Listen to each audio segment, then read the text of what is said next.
Traveler and Paimon, right? Listen up. As new inmates, the only thing you need to worry about is what to do and when to do it. Don't make any extra trouble for yourself. Your bunks are right over there. Follow me.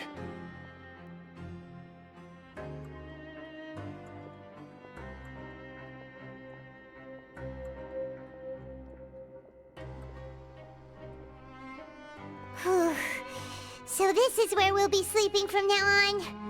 Oh, Paimon can't believe this! The days of staying home and reading detective stories are like a dream now. By the way, Traveler, we saw a lot of things worth investigating just now. Even though the Duke didn't say it too directly, judging from what he said at the end, it seems that he was only welcoming because we know Neuvillette. We are criminals, and Paimon did eat that cake, but we're actually here to help Neuvillette. Is it possible that he knows we're here on a mission? Or is Paimon overthinking things? Yeah, Paimon thinks so too. He probably knew why we came here from the very beginning and intentionally wanted to send us a message. Maybe something like, "Hey, I have my eyes on you, so don't try anything funny." Yeah, you're right. It's not like we can go back to Neuvillette empty-handed and say, "The dude looks scary, so we gave up." And besides, the Duke said that he was willing to go out of his way to show respect for Neuvillette, right? So, we at least need to try. But Paimon hasn't gotten a clue where we should start our investigation. You mean... Yeah, that's what Paimon was thinking too! Paimon almost spilled the beans when we ran into him. Fortunately, based on his attitude, it looks like the Duke sees Linny as just another inmate. We worked so hard to help clear Linny and Lynette's names, and yet we turn around and BAM! He's in prison anyway! Oh, right! Linny and Lynette are from the House of the Hearth. They work for the Knave, so they could be here to investigate too! Huh? Oh, it's a card! Paimon didn't notice it earlier. It looks like a magician's prop. Linny must have left it here. He's in prison and still doing his little tricks, huh? Let Paimon have a look.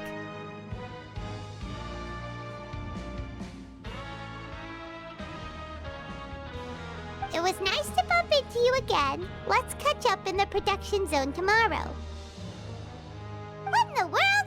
It's written like he's greeting a buddy on the street. Paimon thought he'd write something important. If you say so, we can ask him what's going on tomorrow. Let's get some rest now.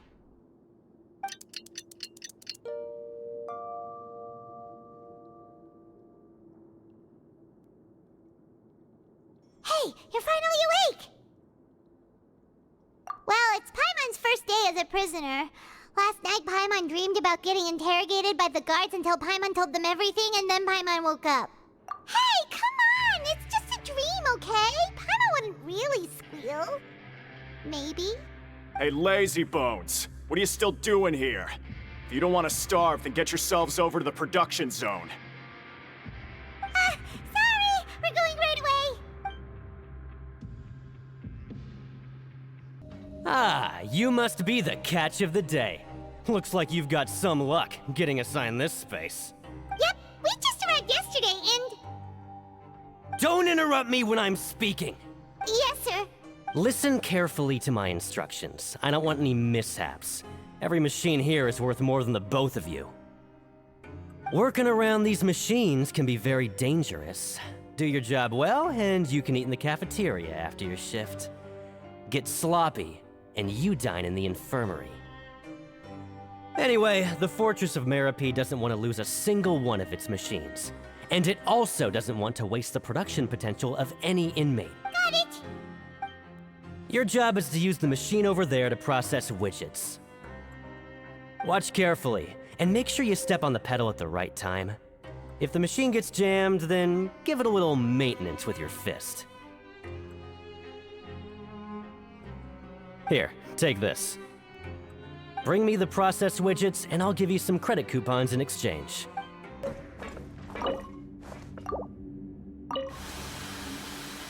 So if the machine gets jammed, you just need to attack it to fix the problem. Once the widget is hot enough to glow, jump to step on the pedal and hit the widget with the hammer.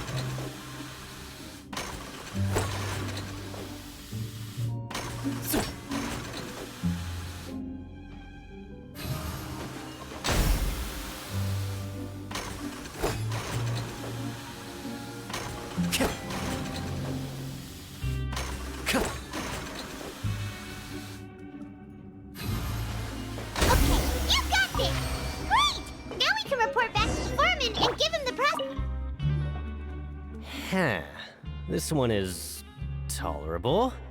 Though since the processing is done by machine, the product is all pretty much the same anyway. Alright, I'll pass you for now.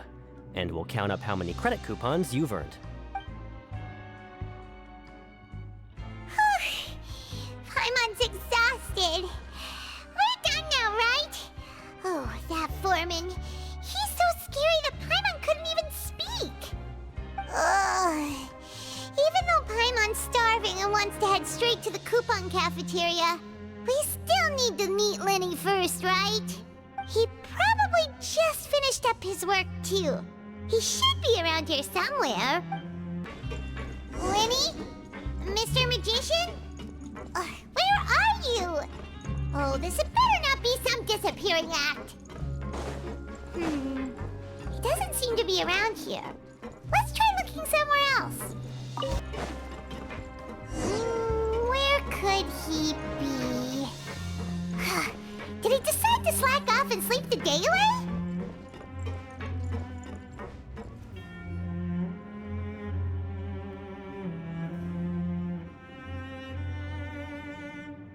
Hey, over here. Oh, you scared Paimon! How did you appear out of nowhere like that? Oh, you scare so easily now? Is there something worrying you these days? You little... The only thing we're worried about was trying to find you. Sorry. Come over here and keep it down.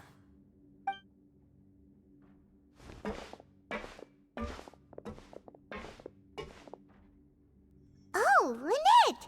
You're here too! You two really are inseparable. That's right. My brother simply can't stand to be away from me. It's not just Lynette. Fremine is also here. Do you still remember him? Oh, you mean that diver from the House of the Hearth, right?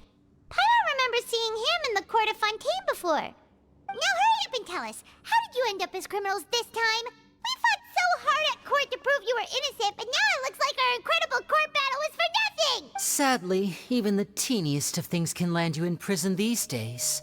I put together a street performance and used the popularity we gained from the Opera House incident to attract a big crowd.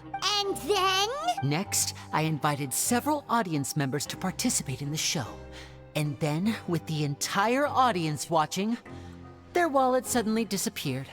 My brother was charged with theft, and I was charged as his accomplice, having assisted him in his crime. It really isn't that bad. The missing wallets are all in the leftmost drawer of the Maison Gardiennage's big filing cabinet. We just need to see how long it takes to discover them. Yep, we should be released then. In terms of the magic trick itself, I think the performance went perfectly. Leave it to Lenny to magic himself into prison. Indeed. Last time I hid my identity from you, I promised that I'd tell you absolutely everything if you were angry about it. No more secrets. So I don't plan on keeping anything from you this time either. At the moment, the House of the Hearth's interests don't conflict with yours at all. We were instructed by the father of our house, the Knave, to come here and conduct an investigation. Told you so! See? Paimon guessed right. As for what we're investigating, perhaps you haven't heard, but the fortress of Meropide hides a secret. Some even say that the entire fortress exists just to protect it. The House of the Hearth has been investigating this for a very long time, trying to uncover its mysteries. But recently, all of our informants, including the ones that had infiltrated the guards, suddenly vanished, and have not been heard from since. We believe that this is a direct provocation, and it's the reason why we came here. Father has somehow managed to confirm that Focalors does not have Fontaine's Gnosis. Huh? How did she manage to learn information that important? Father has her ways. Many of them are beyond our imagination, and we've never had the chance to see her at work. But we trust her conclusions. It was this information that led us to suspect that Fontaine's Gnosis might be in the fortress of Meripede and is related to that secret. So it's all about the Gnosis again. Well, that's about it from our side. How about you two? Did Monsieur Nervulette send you here? Bingo! The Knave has been applying a lot of pressure. She wants to know what happened to Child, so we came here to investigate. Traveler, are we allowed to tell them? You don't need to worry too much about that. She's just asking for a report on Master Child's predicament as a means of pressuring you. Father used this situation as a pretext to negotiate with two high-ranking officials in the court of Fontaine. She actually just wants to be able to make concessions on this matter for gains elsewhere, almost like a bargaining chip. Sometimes you need an excuse to do things you otherwise couldn't. And a harbinger is more valuable than you might imagine. Of course, it's not a complete farce. If we do manage to find out what happened to Master Child too, then diplomatic relations with Fontaine could improve, and Snezhnaya might even be able to adjust its stance a bit. Is it just Paimon, or does it feel like we're the only ones who actually care about Child's situation? The relationship between the Harbingers must be as bad as ever. I wouldn't go that far. Father just has different standards than we do when it comes to what can be sacrificed for an advantage. By the way, I have a suggestion. Why don't we team up? Even though we have different objectives, we're both here to investigate the fortress of Meripede. It would be more efficient for us to work together. As you know, the House of the Hearth has many reasons to seek the Gnosis, but our highest priority remains resolving the prophesized crisis. You can trust us on that. See, I told you. Is that so? Sure enough, it won't be easy to convince them to cooperate with us. Lenny seems to be thinking pretty hard about something. Of course he is. Lenny has been looking forward to a chance to reach an understanding with you ever since last we met. Or, I should say, we were really looking forward to teaming up with you this time. Lynette, just tell them everything, why don't you? It's okay to open up a little. Very prudent of you, and consistent with your behavior since we first met. That's reasonable enough, and I agreed to cooperate on these terms as well. I was prepared for the worst, but you were actually more agreeable than I anticipated. All right then, there's no time to lose. I have some information to share, so listen carefully. Since Lynette and I arrived here, our investigation uncovered the fact that the Fortress of Meripede has a forbidden zone. Most people just clammed up and wouldn't talk, but after asking the right questions, we were able to confirm the existence of the forbidden zone from the guards. You should be aware of that while you're investigating. A forbidden zone? Could that be where Child disappeared to? You're right, we'll definitely keep that in mind. Good. That's the most suspicious thing about the fortress that we know of so far. We have a few other unanswered questions, and we'll be investigating those as quickly as we can. Anyway, I hope you find our information useful at least. Oh, look at the time. You two must be hungry. You should go to the coupon cafeteria and get something to eat. I'll use my cards to get in touch with you again in the future. Oh, that's just what Paimon wanted to hear! Paimon's starving after all that work today. We can talk more about the investigation later. Let's go get some grub! Oh, he wasn't kidding. Today's meal is nowhere near as good as last time. Oh, who knows how long it'll be until we're lucky enough to get that super tasty meal again. Forget about it then. We'll just deal with the regular food for the time being. Let's just get out of here as soon as possible. But life here doesn't seem all that bad. Other than the foreman being kinda mean and the work being pretty tiring. You think so, mate? If I had a coupon for every fish who said that. Seems you fishies still haven't learned your lessons from your life up on the surface. If you take things at face value, then by the time you reach a dead end, you won't even know how you ended up on that road in the first place. I like your attitude. I can, let you in on a little something. Everyone's been telling you to just follow the rules and not cause any trouble for yourself. Am I right? But what they don't tell you is that the rules aren't exactly what they pretend to be. The rules for being a prisoner. The truth is, this place has a lot of hidden rules. Huh? Hidden rules? What do you mean? Not everyone knows about those rules, but whether you know them or not, once you break one, you might encounter something even worse than death. Really? Oh, now you're really scaring poor Paimon. Don't joke around like that! Of course. And I'd say that just disappearing would be one of the better outcomes. Oh, you mean that if there really are hidden rules, then Child's disappearance might have something to do with that? In that case, would you tell us some hidden rules? We definitely want to avoid breaking them. Come on, mate. This is valuable information. The difference between life and death. Do you really think you can just ask and I would tell you? Paimon understands, but we don't have many credit coupons yet. Yeah, I know. Not like I'm going anywhere. Just come talk to me after you've saved enough. Moreover, you're new fish, freshly caught, and completely out of your element. What'd be the point in even telling you anything before you've gotten a handle on your new lives? Come and find me once you've been here longer. I'm usually around the Rag and Bone shop. Just call me V-Doc. Bye-bye now. He left. Just like that. Huh. Do you think he's just trying to scare us into buying fake information from him? Yeah. It might be a good place to start in our investigation. Hidden rules, huh? But, like he said, we don't have any coupons and we're still not familiar with this place. Oh, there's nothing we can do about it now. Ah, we were so busy talking we almost forgot to eat.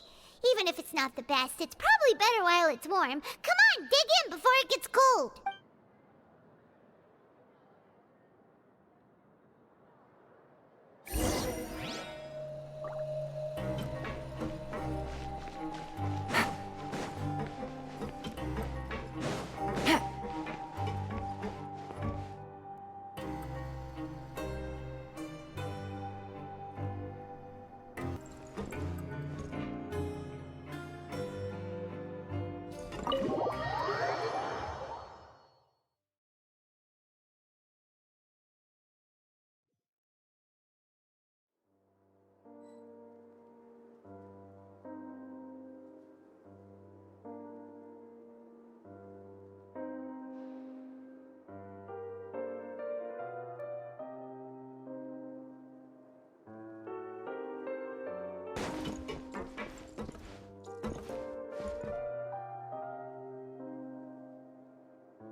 So Paimon just confirmed with the guards that our shift is set for every morning, and we're free to do whatever we want all afternoon. But it seems like most of the other inmates choose to continue working through the afternoon to earn more credit coupons. Oh, and they also said that you can use coupons to skip work in the morning and free up your time. They weren't kidding. Credit coupons really can be used to do anything here. Ah, Paimon's so tired. And we'll need to wake up and go to work in the morning. Without any credit coupons, it's not like we can really do anything else. Nighty-night, Traveler. Paimon hopes we can keep making progress on our investigation tomorrow.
What's wrong? You seem to have something on your mind. Did you dream about something last night? Is that even possible? Unless it wasn't an ordinary dream? Oh, child's vision! So you had it with you this whole time? Maybe the vision connected child's consciousness to yours. And our investigation has its first major breakthrough! Good thing you brought the vision with you here. So what did you see in the dream? Do you know where child went? Huh. Okay. Well, hopefully it'll be a bit more helpful in the future. What's more important now is that it's the start of another new day as prisoners. Let's do our best to earn more credit coupons. What's the plan for today? Let's go! It's time to start working. If that guard Fielding catches us skulking about, he's sure to give us an earful.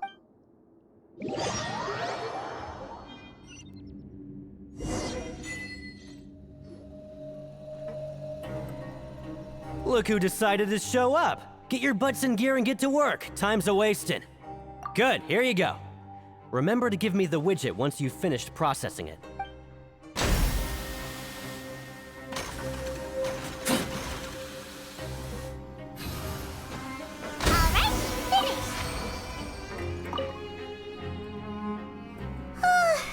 Paimon's beat. But after so many shifts, it seems we're really getting the hang of it now. Hey there, fellow shift mates. I saw you finished your work, so I thought I'd come over and say hi. Oh, hey there! We've seen you before. Your assigned workspace is really close, isn't it? That's right. The name's Rowan.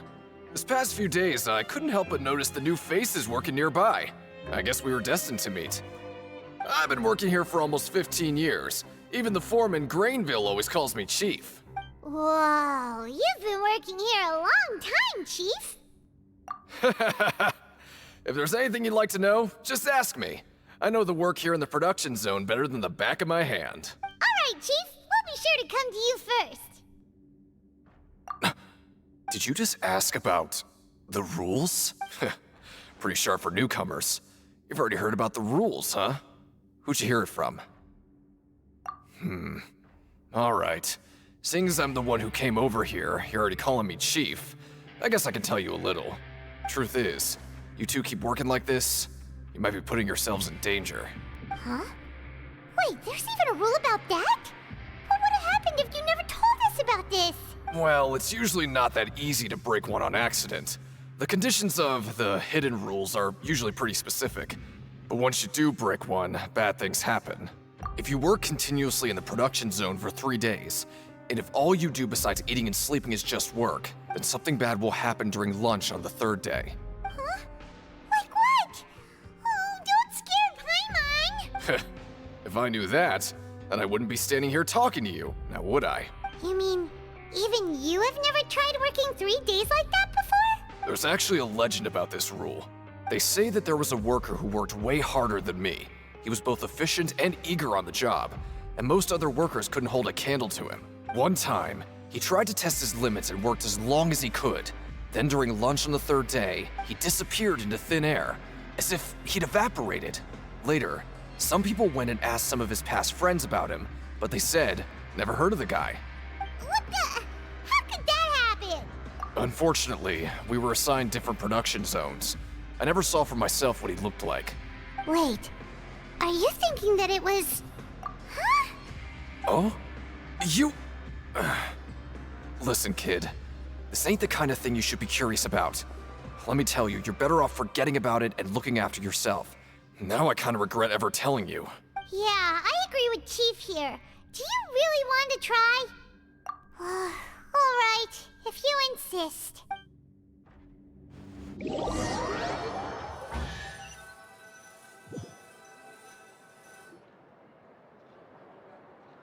Whoa! Isn't this the Super Lucky Meal? Looks like hard work really does get rewarded. Paimon's gonna take her time and savor every bite. What would you like to do this afternoon?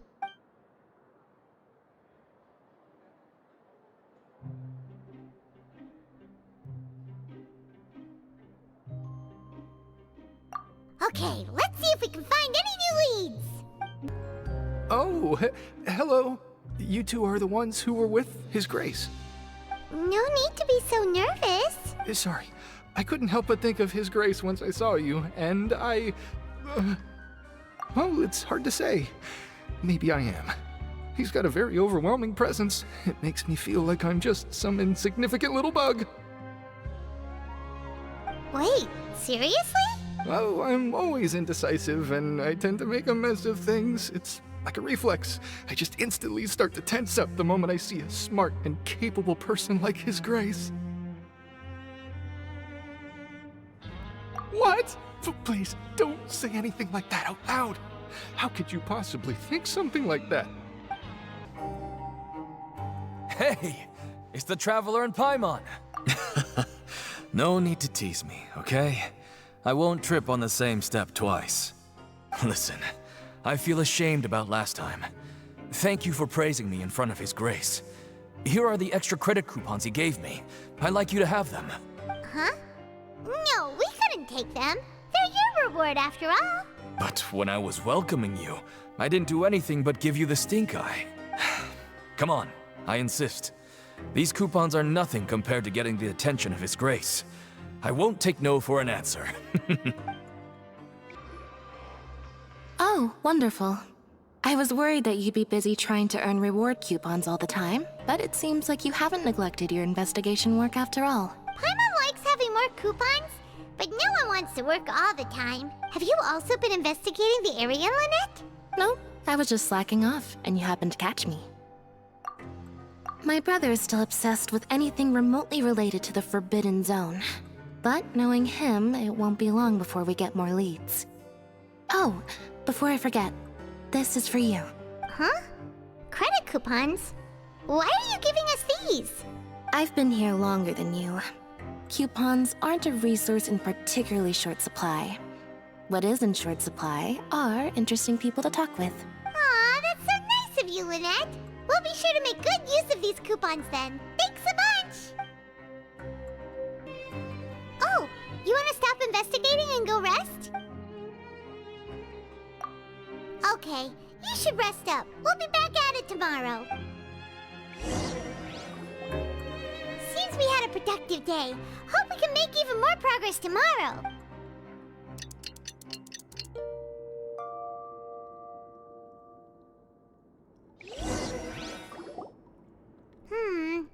Maybe we can make some progress in our investigation today. What do you have planned for us?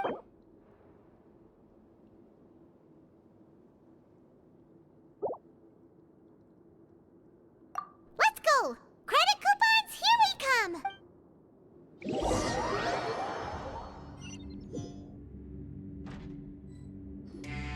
Look who decided to show up. Get your butts in gear and get to work. Time's a-wasting. Oh? What's with suddenly wanting to work so hard? You need coupons that badly? Sure. Let's just say we really want to test our limits.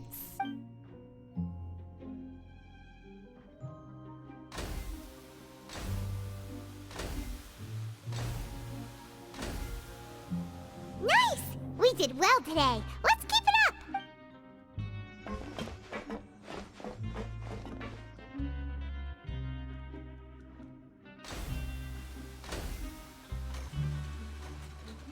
Ooh, Paimon's had it.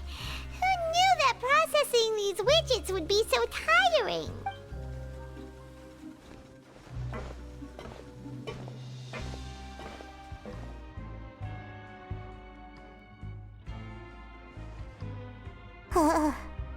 That's it.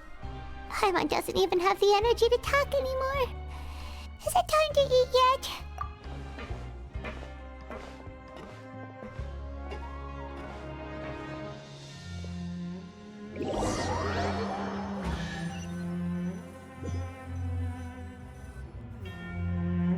Oh, Paimon's exhausted. It's just work, work, and more work. Paimon's little body can't handle this much longer. Wait a sec. Now that Paimon thinks about it, haven't we been working non-stop for 3 days now? And now it's lunchtime. Oh, Paimon feels a shiver going down her spine. What's going to happen? But it doesn't seem like anything's changed at all. And we made it to the coupon cafeteria safely. Are the so-called hidden rules only a rumor after all? Well, there's no use to just guessing all day. Paimon's stomach has been grumbling the whole time. Let's just eat already. Paimon wonders what we'll get today. Maybe we'll get the super lucky meal. Wait, what? What in the world is this? What's with Paimon's food? And yours is the same. Is this stuff meat? But it looks and feels so bizarre. What kind of chef would make food like this? What do you think is going on? Is this the bad thing that Rowan was talking about? No, stop right there. Paimon gets what you mean, just don't... Hey, isn't that Woolsey over there? He must have made the food, right? So let's just ask him about the food and be done with it. Hey, Woolsey, have a moment? What is it? I'm about to go report the numbers for today's free meal, so you'd better make it quick. It's about the meat in our meals.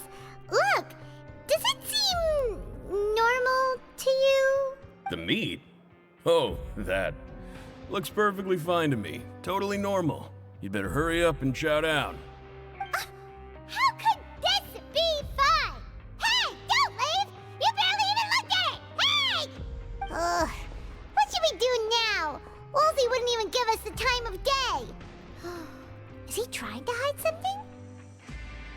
Yeah, looks like we have no other choice. Paimon was positively famished a minute ago, but now she's lost her appetite.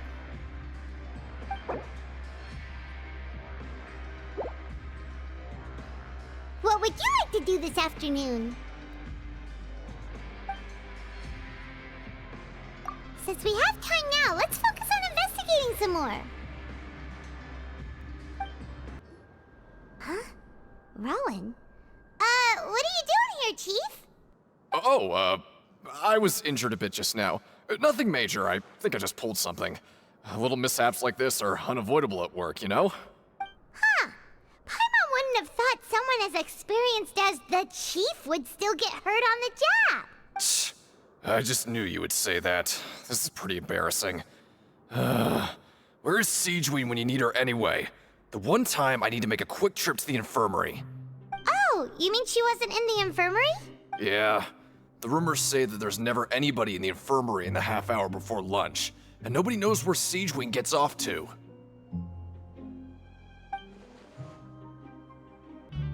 Huh. That's actually really strange. Siegeween's always super dedicated to her work. Where else would she possibly go? Forget it. I can take care of a small sprain like this on my own anyway. No need to trouble her.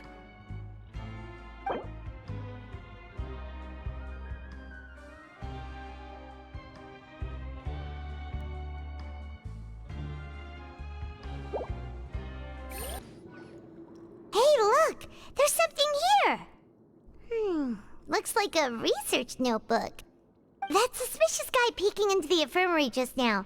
Are they a fan of Siegeween? He must have dropped this. Let Paimon read it real quick. The Melusine perceive the world very differently from humans. There are significant deviations.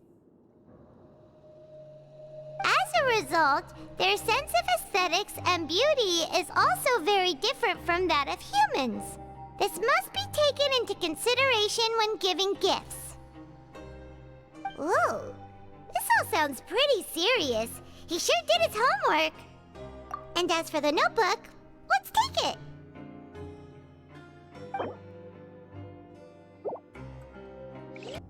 Siegewing? Aren't you supposed to be in the infirmary?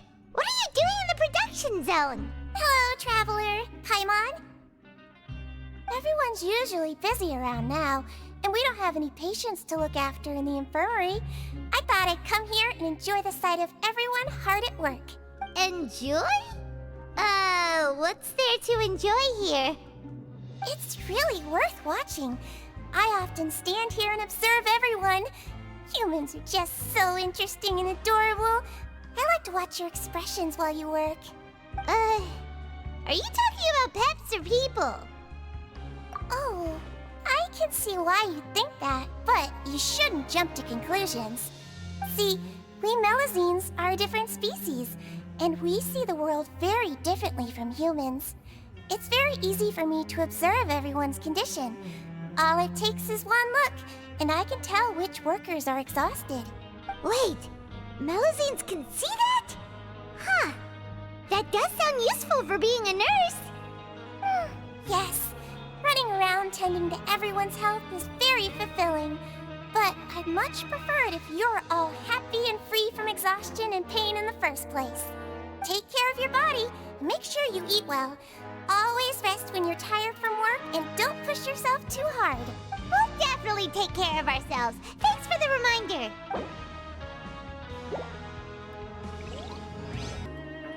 Oh, you want to stop investigating and go rest? Okay, you should rest up. We'll be back at it tomorrow. So after working a few days straight, we got some strange meat in our lunch. What was that all about? Has our investigation turned up anything useful recently? Really? Then it looks like that part of the investigation has hit a dead end. Well, we'll keep searching for more clues tomorrow. Good night, Traveler.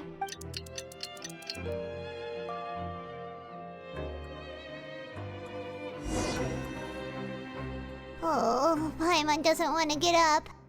Paimon still feels completely exhausted from yesterday. What do you have planned for us?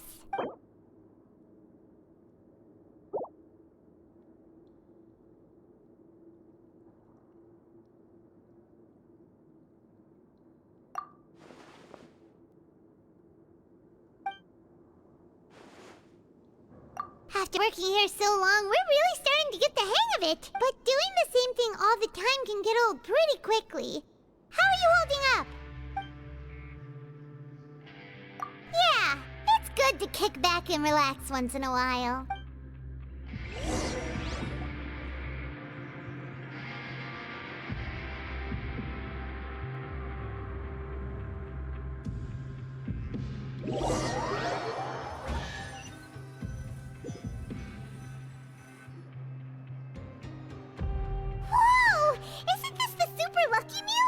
Looks like hard work really does get rewarded. Paimon's gonna take her time and savor every bite. What would you like to do this afternoon? Knowing Child, he must have been there all the time. Oh, you must be the Traveler, huh? Sorry, mate, but competitors as strong as you are prohibited from participating. I don't make the rules, mind you, but I was given very specific instructions. Even convicts value their lives, don't they? I hope you can understand. But we have a game here that'll let you show off your strength, and you'll even earn some credit coupons in the process. What do you think? Interested? And if we lose the game, will it cost us credit coupons? Of course. That's the cruel reality facing every competitor in a place like the Pancration Ring. Okay. Great. Let me walk you through the rules. The targets in front of you will pop up one after another. You'll need to hit the targets in the same order that they popped up. If you can complete a few rounds in a row with no mistakes, then you'll win credit coupons. But the second you mess up the order, you'll lose. Game over. The game costs 300 credit coupons to have it go. So, you up for it? Thanks for your patronage, mate. Now, let the game begin.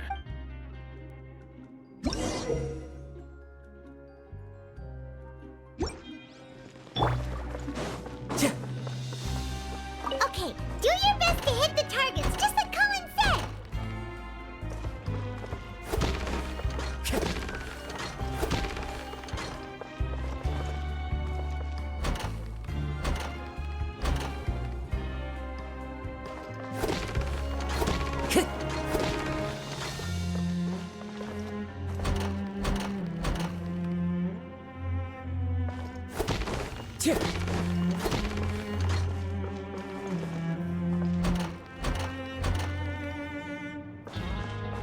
Time to go.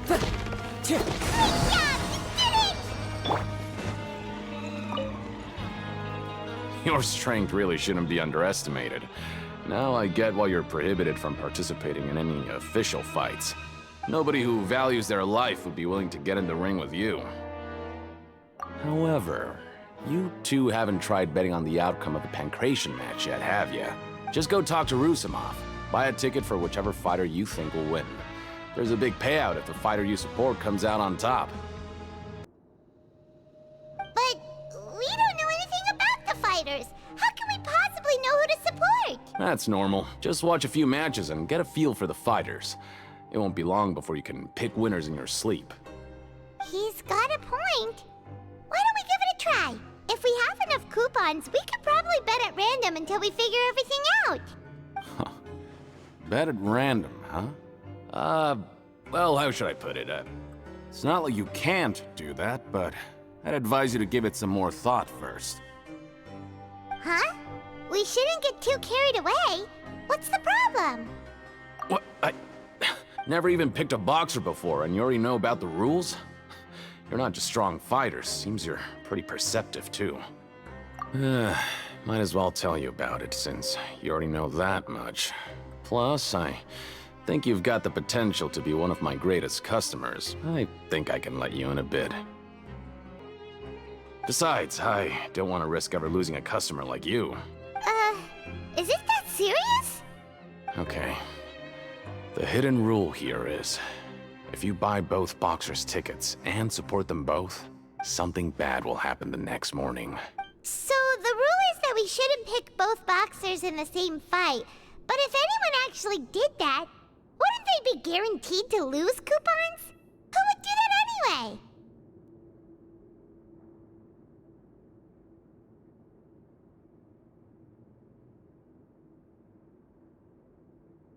And what do you mean by something bad will happen?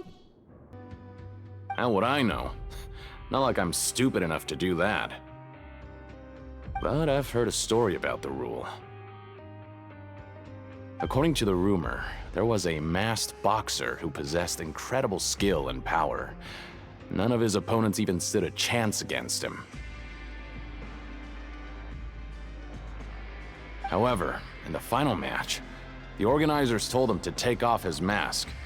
He refused and never showed up to the fight. And after that, he was never seen again. Some say he died, or that he was taken care of by the event's organizers. But everyone remembers that he was someone who cherished honor above all else. In his eyes, supporting both boxers in a match would dishonor the competition itself. So you mean it's like a curse? He'll take vengeance on anyone who does that? No, he was always wearing a mask, like he was intentionally trying to hide his identity. I don't even know anything about his past.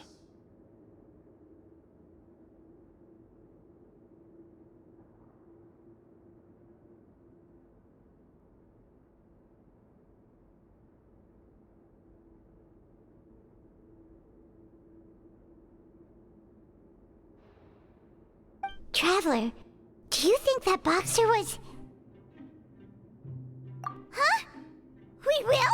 You're not serious, are you? Look, here I was just trying to be nice and warn you, yet here you are trying to break it on purpose? Yeah, it sounds pretty scary to Paimon. Seems you've made up your mind. Just be sure to protect Paimon, okay? Betting on both fighters will set you back about 3,000 credit coupons. If you have enough, then go ahead and give it a try. Just don't come running back to me if something happens.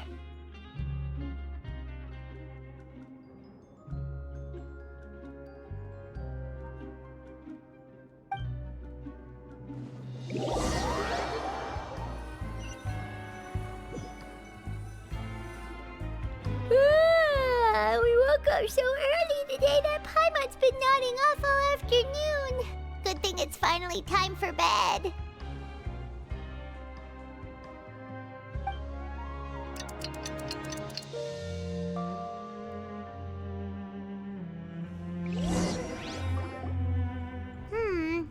Maybe we can make some progress in our investigation today. What do you have planned for us?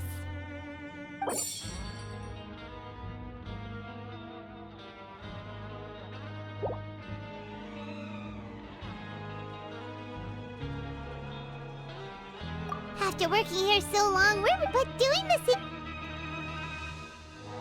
Yeah.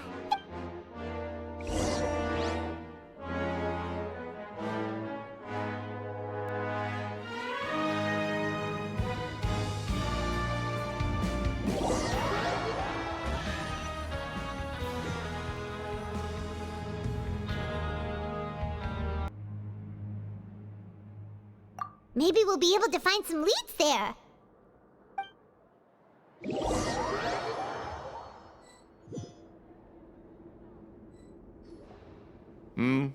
Are you two here to buy tickets?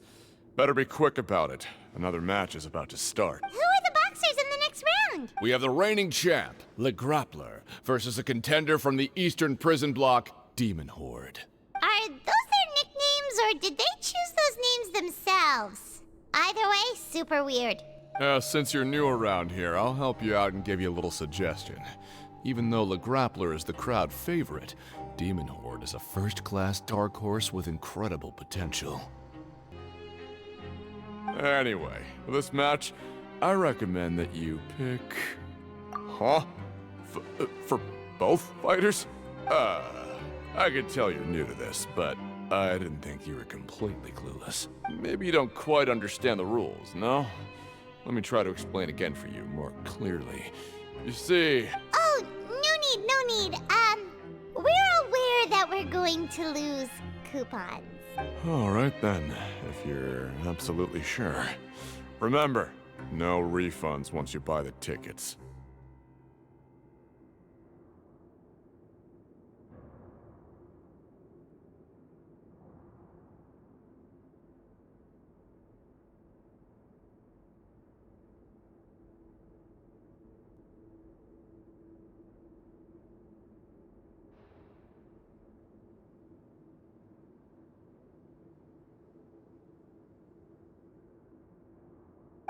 Yeah, we got it! Just shut up and take our coupons!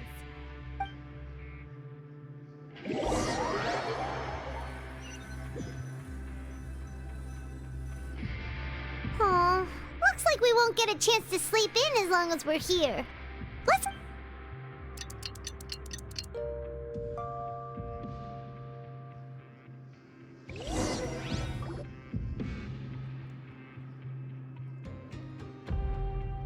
Hey, Traveler, Paimon.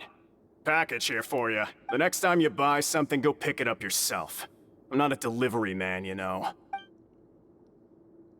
Huh? A package? For us? Did you buy something, Traveler? Paimon's not quite awake yet, so why don't you go take a look? Ah, right! Yesterday we broke the hidden rule and bought tickets for both boxers. Oh, maybe this package is the bad thing that Colin said would happen. Paimon suddenly feels wide awake. Wait, maybe let Paimon go hide somewhere first. Just call Paimon you opened it. Hey, wait! Paimon's still here! Don't open it! Ah! Huh? What is it? Are you okay? Let Paimon take a peek too. Oh, it's just a small bottle. But the color of the liquid inside looks so wrong. Almost like... Alright, that's enough of that. No need to say it out loud. Paimon already knows what you're trying to say.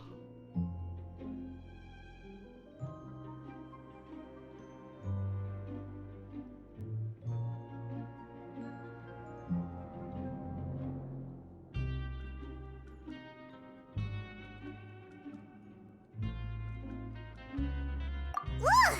No way! Get that stuff away from Paimon! Paimon thinks we shouldn't open the bottle until we figured out what's going on. Just trust Paimon on this one, okay?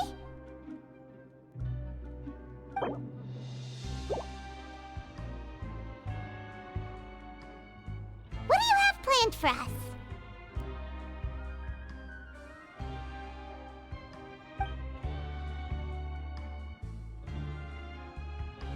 Though it feels nice to slack off a little, less work means less coupons. Let's make the most of our morning. If there's no way to send it all out, then maybe I'll never get a chance to leave. Who are you?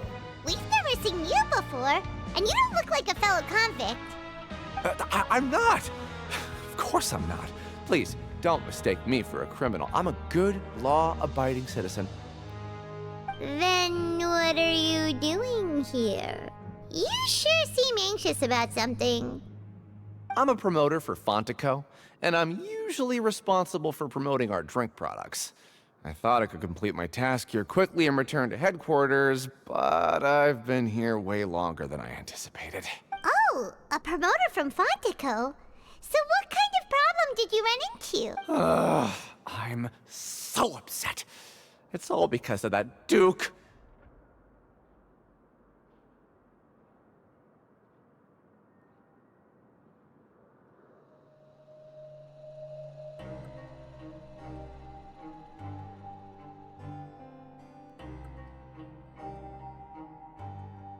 After discussing the company's promotional plans with him, he told me outright that my project was worthless. However, in light of our long history of successful collaboration, I still tried to patiently explain the details. However, to my surprise, he just cut me off while I was speaking. Let me take a moment and recall his exact words. I'm just gonna stop you there and say no. If anything, I'm saving you time. It seems you don't fully understand the value of credit coupons here, nor do you understand the value of your own products. The former is because you are from the overworld. That's understandable, and I don't blame you for that. But as for the latter, only someone monumentally stupid, so breathtakingly stupid, that they were completely ignorant of the value of credit coupons, despite living in the underworld, would ever possibly consider buying your drink. Let's just forget it.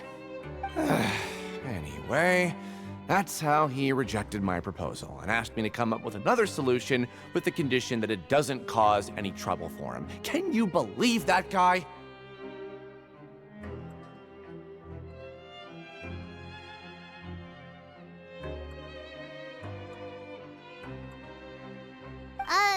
Well, he is the head honcho here.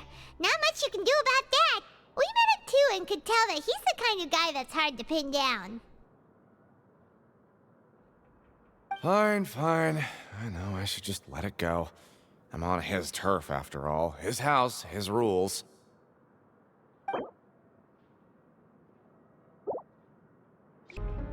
Hey, what are these papers scattered all over the ground?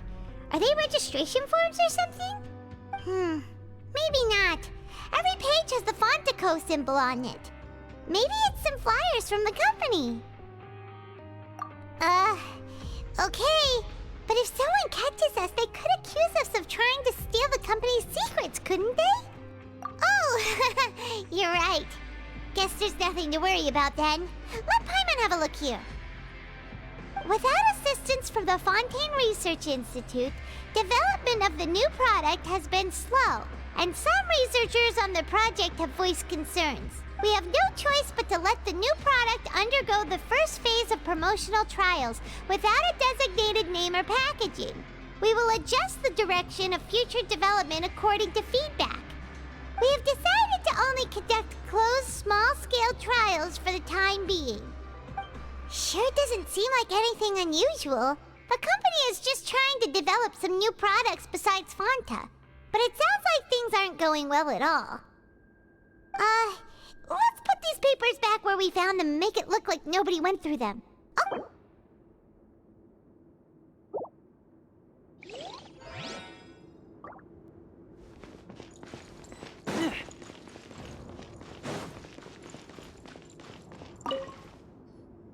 Hey, I heard you crazy fools really did it. You bought tickets to support both fighters, didn't ya? Well, did anything happen? Well, the next day we received a mysterious package, but we still haven't made any sense of the contents. So it is real. You didn't become cursed or anything like that, did ya? Are you both still okay? Wait, are you sure that it's still you controlling your bodies right now? Paimon's not sure. What do you think, Traveler? Is Paimon still Paimon? Oh, okay. Well, that's good. Yeah, you two don't seem to have changed at all. But I wouldn't let your guard down just yet. Still, I didn't expect you would actually do it. You'd actually throw away coupons like that just to satisfy your curiosity? Even if we bought tickets like everybody else, it's not like we could hope to earn any coupons. When it comes to things like this, it's always the organizer who makes the real profits. Hey, just what are you trying to imply? The Pancration Ring is an honest business, and we really don't make much from selling tickets. We make so little that even the current tournaments can only be held thanks to funding from the producer of Fanta. Oh, so it's the company that manufactures Fanta sponsoring the events? Paimon thought all of this was thanks to the Duke's support. Let's just say it's a mutually beneficial arrangement. They reached out to us first, hoping to promote Fanta products in the Fortress of Meropide. Anyway, you try and take extra good care of yourselves these next few days, you hear? Huh.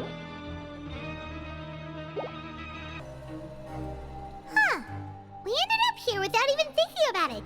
Want to grab something to eat? Alright. But remember that we bought this time with coupons, so let's make better use of it next time.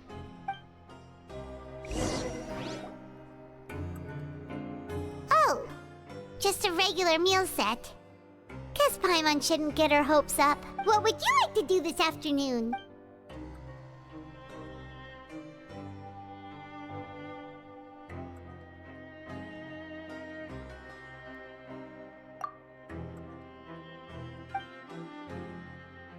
After working here so long, we're doing the same... Yeah,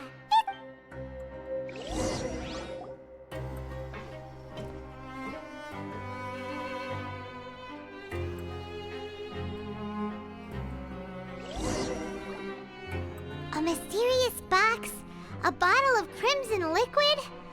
Paimon still doesn't know what to make of it. Do you have any ideas, Traveler? Really? Well...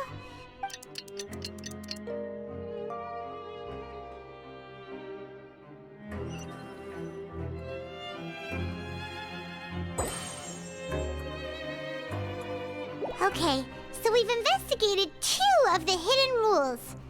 Paimon didn't think this prison would have so many weird things going on. We'd better pick up the pace with our investigation, otherwise we'll never get anywhere. Yeah, let's skip work for now and put our time to good use. Hey, isn't that Vidoc over there? Huh. Is it just Paimon, or are there fewer people than usual here today? Always at your service.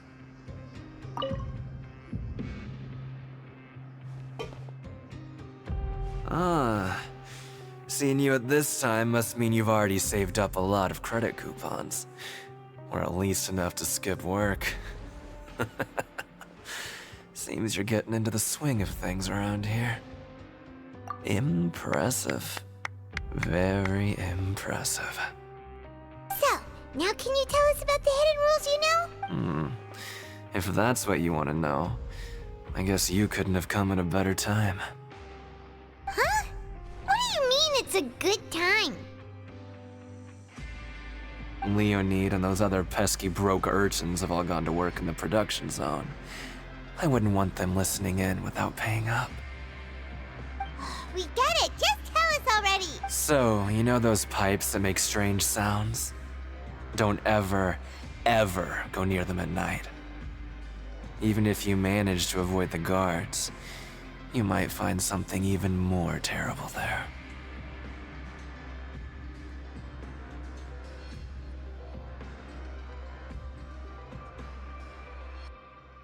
Something even more terrible? Like what? A group of cannibals. Cannibals?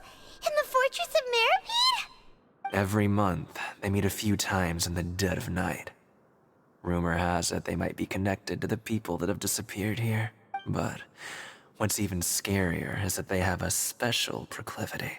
Since they have no way to dispose of the leftover remains, they have ways to transform them into other forms and keep them in the fortress forever. Paimon might already know what you mean by other forms. So that's what's going on here. Oh, Paimon's stomach doesn't feel so good. You two look pretty skeptical.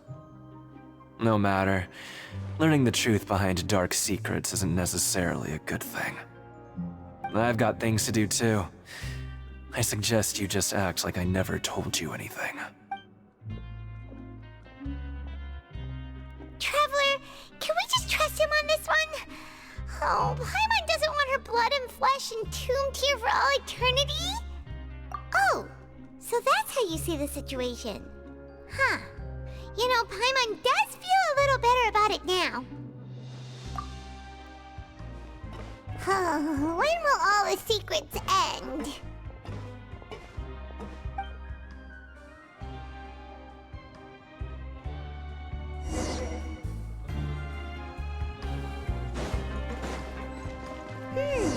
Vidok isn't here. But the guys who went to work in the morning are back. Let's go ask them. Just stay away from me. What? What are you saying? You shouldn't go around saying stuff like that.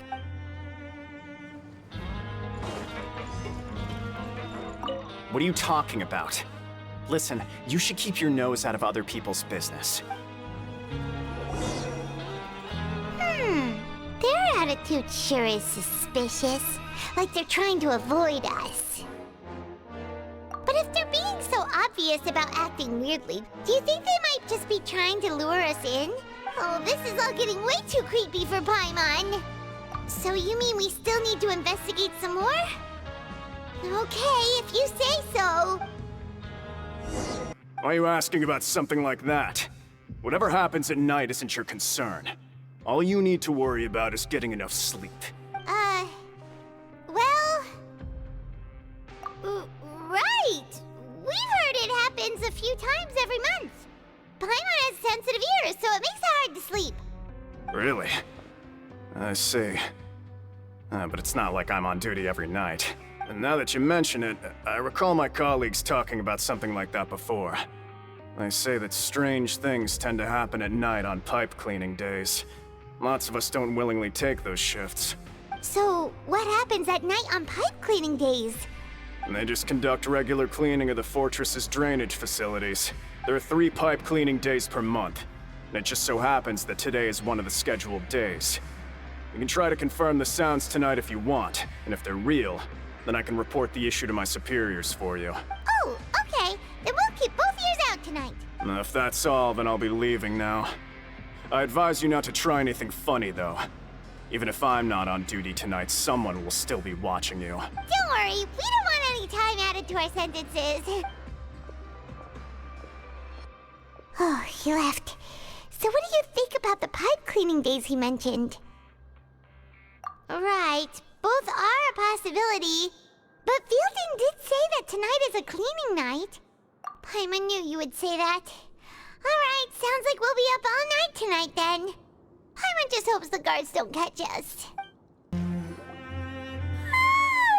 Oh, Paimon's so tired. But we can't sleep yet. They'll be cleaning the pipes tonight, so it's the perfect chance for us to investigate. Whatever. Just be sure to wake Paimon if she dozes off. Paimon's worried something might happen if you go alone. Huh? Traveler? Did you fall asleep already?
Traveler, come on, wake up! Oh, it looked like you were just peacefully sleeping to Paimon. Well, what did you see this time? Really? So we're finally starting to figure out what actually happened! But what about the cannibals? How do you explain them? Okay, well it's about time for us to get moving. Just be careful to avoid the patrolling guards.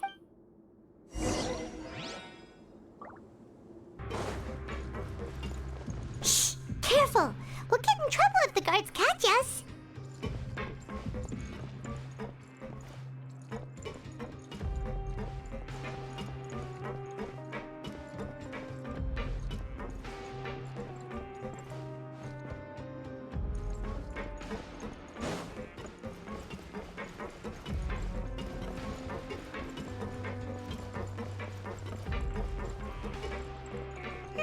This should be the place.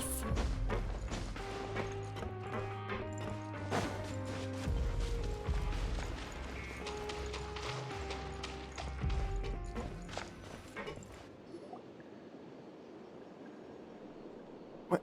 I know you. You were the ones we saw. Huh. You've got guts showing up here. You know who we are, right? You'd better leave now. Ain't nobody coming here to save you. What'd you say?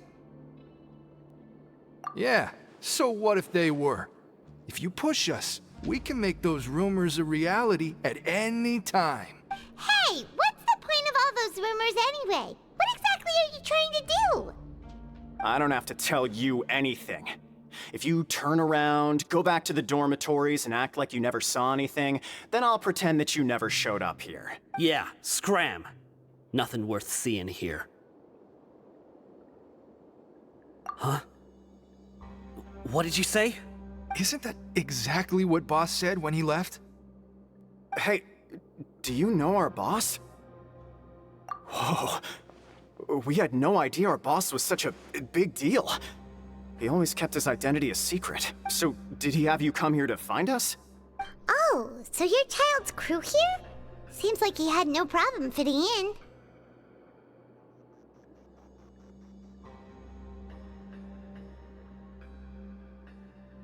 We're the only ones who heard him say those words when he left that night. So unless he somehow told you those exact same words after that... All right. I guess that's proof enough for me. I believe you. Wow, those dreams of yours sure come in handy. We gave him the business for a while and would always give him a hard time when he first came to the Fortress of Maripede. But here in the fortress, The strong will always earn respect. He was working the longest hours and racking up wins in the Pancration Ring. You could always see how amazing he was, even when he was teaching us a lesson. So eventually, we all decided to follow him. But one day, he suddenly told us that he had to find a way to escape this place, no matter the cost. He said it was because he heard that call again. And as his crew, if the boss wants something, then it's our job to get it done.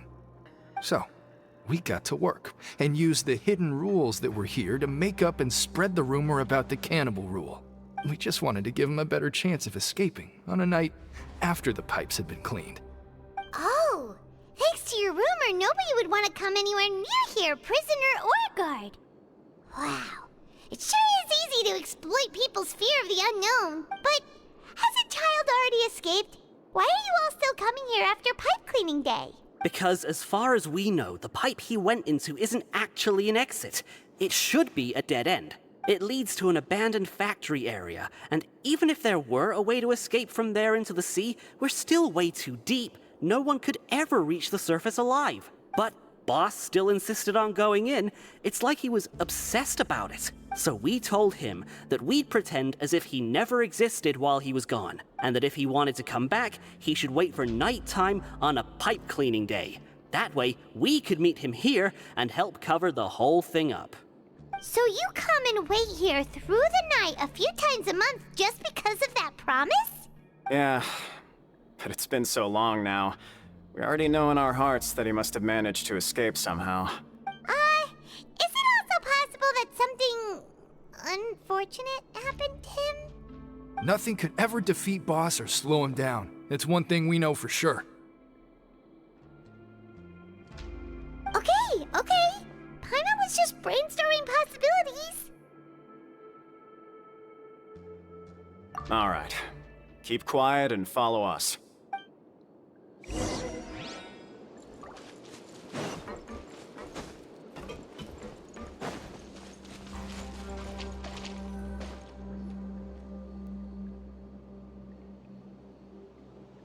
The way up from here has been sealed off. It's impossible to get through. Boss left by going down from here. It wasn't full of water at the time. Later, we came back hoping to have a look. That's when we found out it had been completely flooded. It's impossible to navigate unless you're an extremely skilled diver. Do you think Child got trapped by the water? Not likely. We all know that Boss was an incredible swimmer. Really? Then have him come investigate, pronto. Just be sure to tell us if you get any news about Boss. It's getting late. We should leave before the guards come this way. Yeah, we learned a lot about what happened to Child here. Let's get going!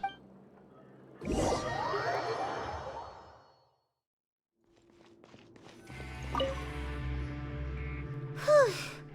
We finally learned some key information. Seems all of our investigative work has finally started to pay off. When you said you knew a diver, you were talking about Fremine, right? If we ask Linny, he'll definitely have Fremine help us. Ugh. Why is Child like this? What was he doing going into the pipes? Not making our jobs easier, that's for sure. Fortunately, though, it seems like it's only a matter of time now before we find out what really happened. Now that we can finally relax, I'm starting to feel super sleepy. Let's try to get some rest while we still can. Nighty-night, traveler!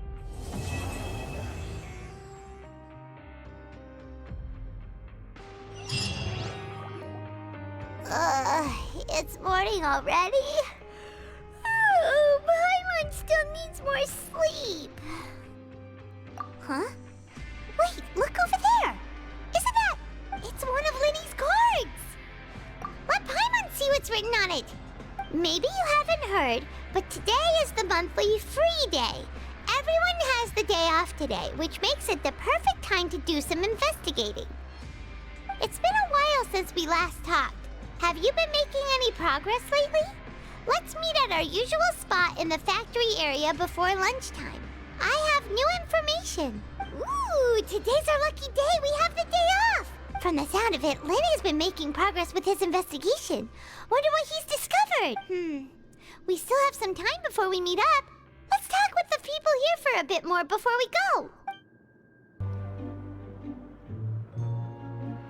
Look, there are some people talking over there. Let's listen in on the conversation.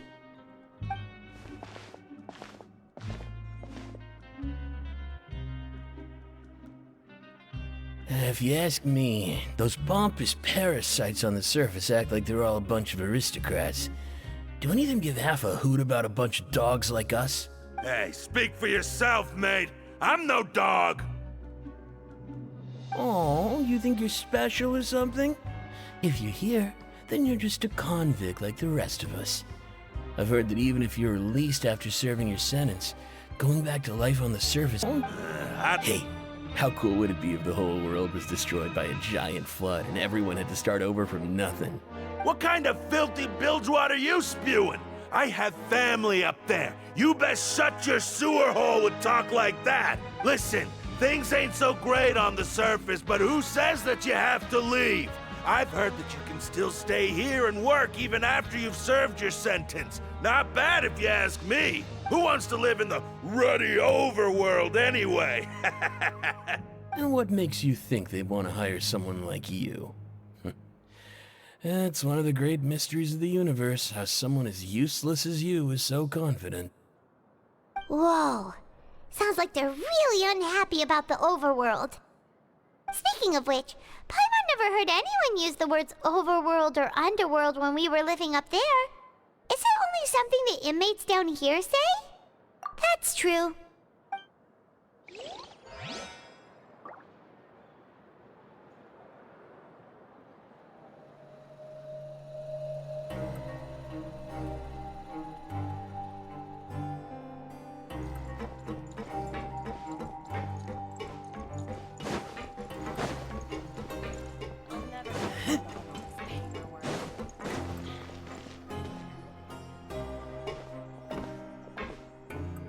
There's a group of people over there.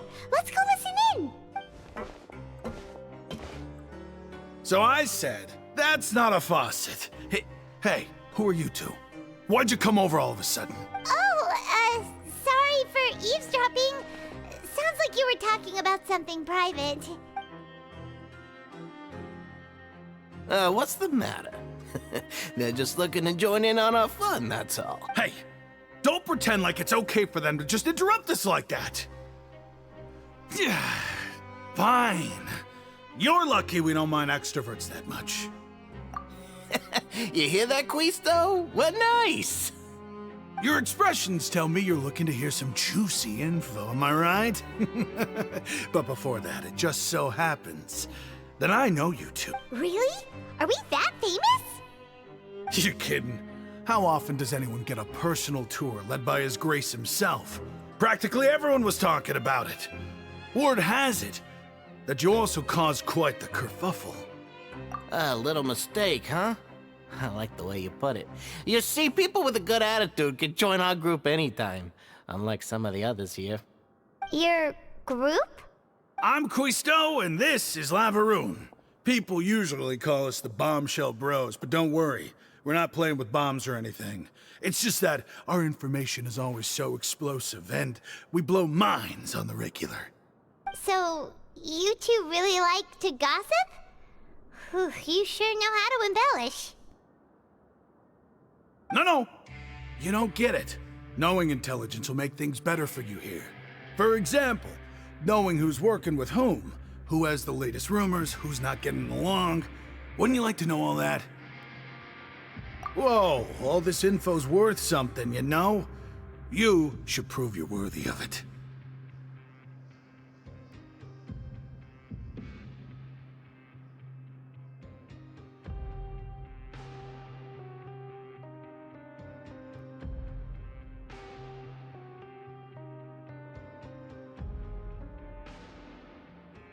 I don't mind him. Quisto's always this way. Just play nice and say something to massage his ego.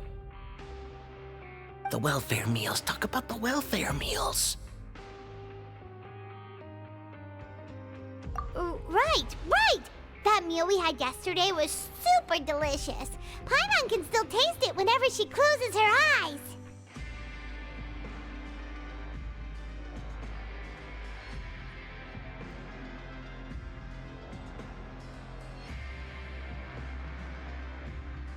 Is that so?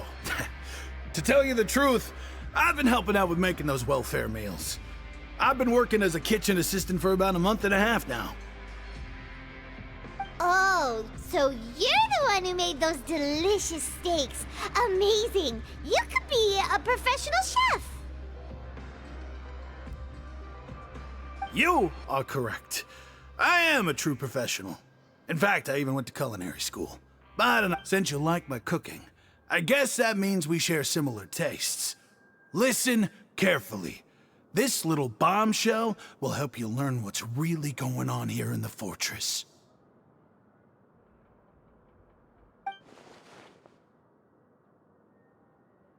Listen, kids.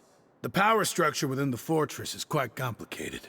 The overworlders couldn't care less about us down here. We're basically dogs to them. You've already met the one person here you should never cross, the Duke, Risley. He knows more than you think.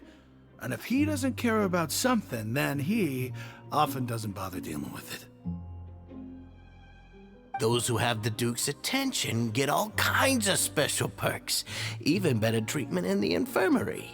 I know who you mean. It's that Jurier character, right? I don't think there's anything useful about him at all. Why does he visit the infirmary practically every day? Is it normal for anyone to be going in and out of there so often? If you ask me, he's just faking it to get out of work. But did you know that Jurier was a talented researcher from the Fontaine Research Institute before he came here? There's no denying that. I don't care if he was a researcher that could turn dirt into Mora. Once you're in the Fortress of Meripede, you're just another inmate like everybody else. Speaking of which, the last time I saw him, he was passing by in the corridor with Lorvine. I also heard they started arguing in the library and got into a fight, right? Guess that's just how terrible of a guy he is. You mean he hit a woman? Wow, I never imagined he was that bad. But that Lorvine's also quite the odd one, you know? She's always gabbing away, got into a fight with a man, and she also got sent to the infirmary. Come to think of it, I always see her going to the sick bay every couple of days, too. Wait a second. You don't think? Do you think could it be that they're secretly meeting there to go on dates? But it's really hard to imagine. After all, I do remember seeing Lorvine beat Jurier to a pulp that one time. And we might be overthinking things.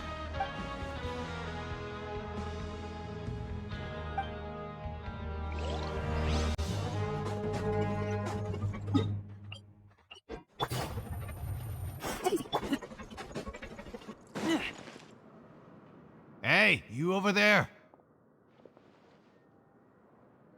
Yeah, you. Say, do you like playing card games? You know, like Genius Invocation TCG? You TCG players are like mint in the wild, literally sprouting up everywhere. Hey, come on now. What's wrong with finding fellow Invocation aficionados? Anyway, care to join me for a game? All right. No pressure. But why would you be looking for people to play Genius Invocation in a place like this? Don't people usually come here to fight? Whether you're throwing down cards or throwing punches, it's all a competition, isn't it? It's all the same in my eyes.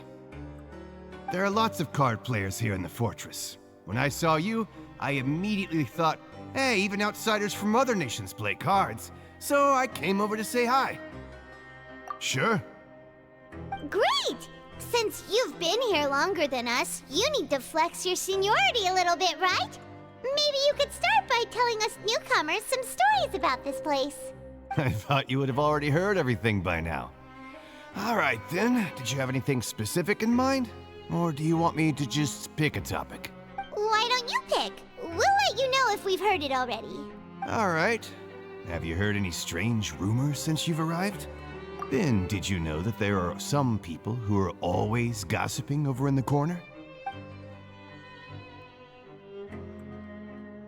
Yeah, so you've already met those two. They're quite a pair. They always keep an eye out for the latest happenings and gossip about everything. I've never seen anyone with more time on their hands. I heard that there used to be a chef and a bartender before they were sent down here.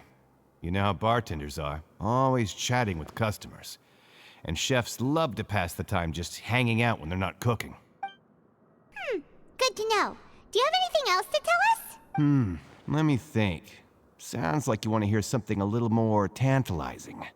Oh, did you know that the Duke was also a convict in the fortress of Meripede before? Huh? Wait, are you serious?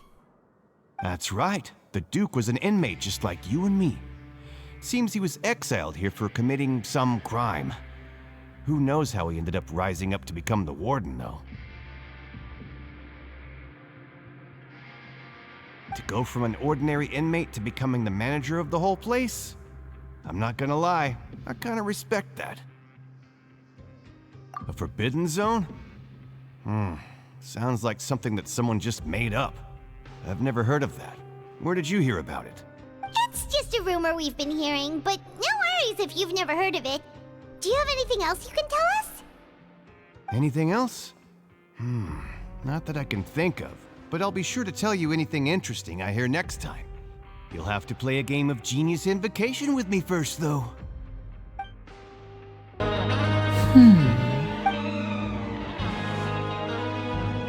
Huh?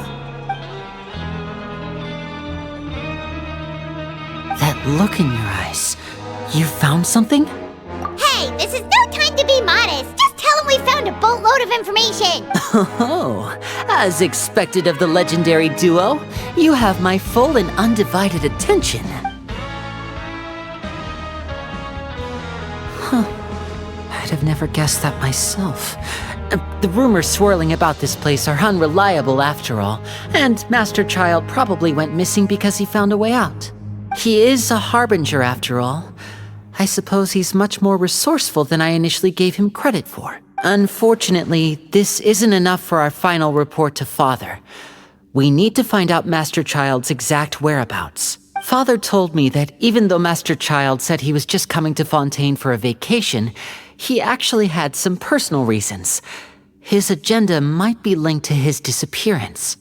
His escape route is already flooded, so we'll have to task someone with professional diving skills to chase after him. Well, when you put it that way, it's obvious that only Fremine would be up to the task. Bingo! Is he around? He's working today. Coming here as a group would have attracted too much attention. I'll talk to him about it later. No need to thank me. This was always a part of our mission after all. Honestly, I'm far more impressed by you guys managing to collect all this information right under Risley's watchful eyes. Collecting information has always been our strong point. Now, let me think. To find out more information, Fremine will have to retrace Master Child's original route. And if he's to do that, he'll have to set out on the next pipe cleaning day at the earliest. That's 6 days from now. And after that, he'll probably take another 2 or 3 days to return. You can even estimate how long it'll take for him to get back? We've been working together for a long time. We know each other's capabilities like the backs of our hands. Traveler, what say you to meeting here 9 days from now? We'll be able to pick up Fremine while we're at it, too. Oh, and there's just one last thing we'd like your help with. Though we can just sit back and wait for Fremine's report on Master Child's whereabouts, we still need to make more progress on the investigation of the Forbidden Zone. Fremine's no master of disguise, Lynette's still working on getting intel from the other areas, and I'll need to spend some time helping Fremine prepare for his diving mission. So, you are the only ones we can count on. What do you want us to do? Will it be hard? Well, I won't call it easy per se, but I think you'll be able to pull it off. Listen carefully. You'll need to find an excuse to get into the infirmary and investigate the room and environs. You've mentioned several sketchy-looking people always meeting at the infirmary earlier, so it probably has something to do with the secret we're hoping to uncover. You've already met the head nurse, so she'll be less suspicious of you. Investigate the internal structure of the infirmary and any active dealings within, and pass those on to me alongside anything else you're able to discover. But also, there's no need to take risks. Don't forget, safety always comes first. My apologies. I just started rambling out of habit. It was almost as if I was talking to my younger sister. But bad thing, right? Alright, then we'll head out as soon as we finish our prep. Let's go our separate ways for now then. Don't forget, we meet here again in 9 days. Stay safe.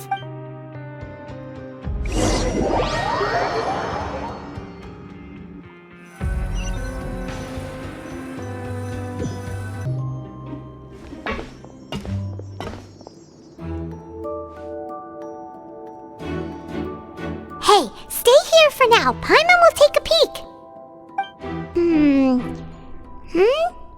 There seem to be several people inside.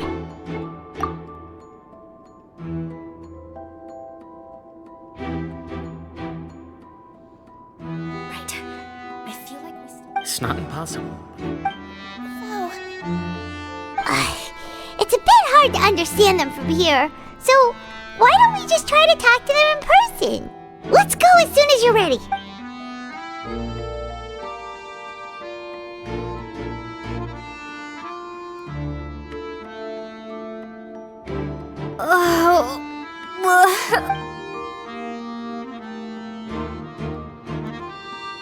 Someone, please help! She's sick!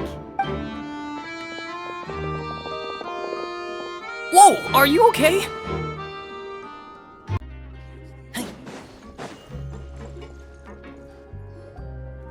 Someone, please help!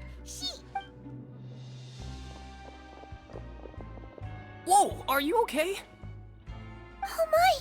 What's wrong, little one? There's no need to panic. Take a deep breath before you begin. The traveler started complaining of a stomachache, and then nausea, and then collapsed onto the ground. Paimon doesn't know what to do. Freezing limbs, twitching fingers, and pale complexion. Could it be poison? Let me take a look. Please, lie down over here. Don't worry, I'll get you to the bed safely. Here, hold on to my shoulder and walk slowly.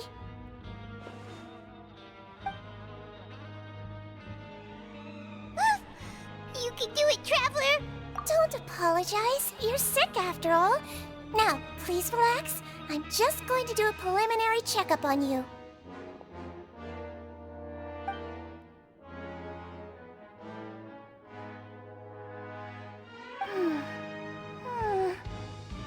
I see now. My checkup has confirmed that she's not in any mortal danger. That's our worst fear out of the way. Eh? Oh, that's good. But I'll continue my diagnosis of the patient now. Please, relax and take a deep breath.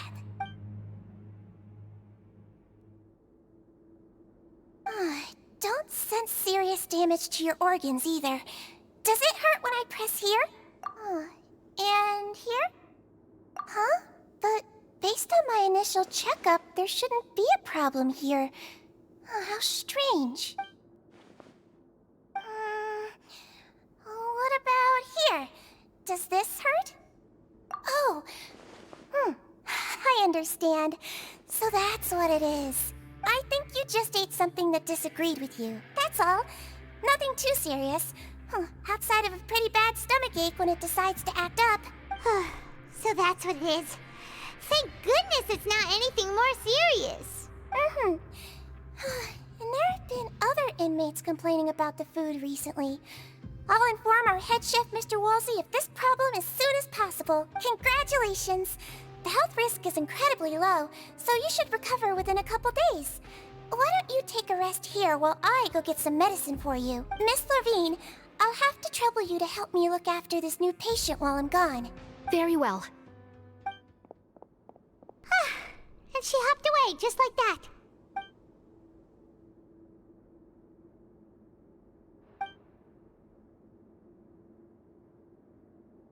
Hello. So how are you feeling now?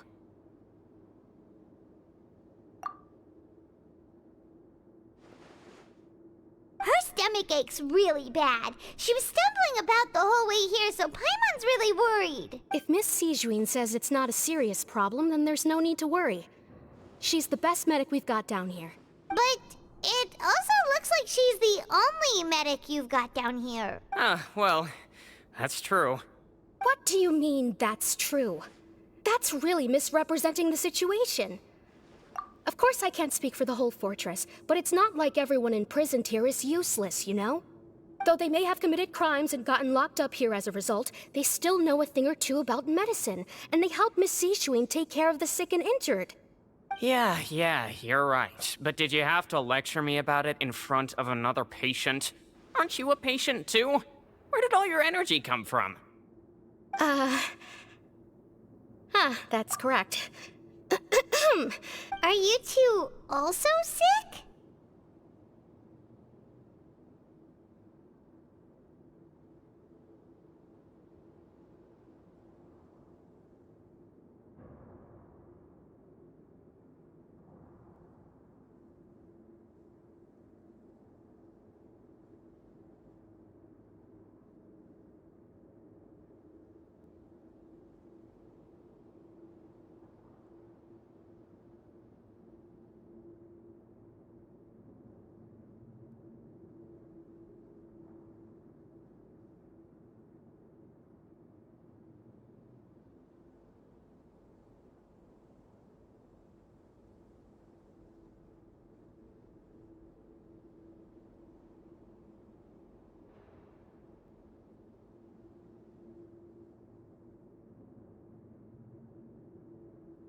We've been sick a while. I come back every once in a while for checkups, and to pick up the medicines Miss Sijween prescribes for us. That's just the nature of chronic illnesses. As for her... you could say she fancies herself as Miss Sijween's capable helper because she learned a bit of medical knowledge ages ago. Please watch your mouth, Mr. Jurier. Don't forget that you are the primary reason I have frequent heart palpitations. Hey, don't start arguing now, please. Keep it civil at least.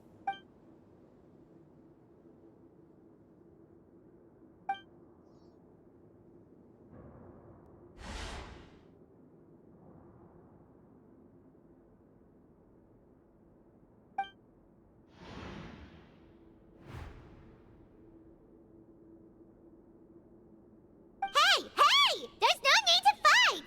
Everyone will be released someday, so there's no need to argue over silly things like this! But... Release. It's way too early for us to even think about that. And who the heck knows if we'd even be able to continue our previous lives?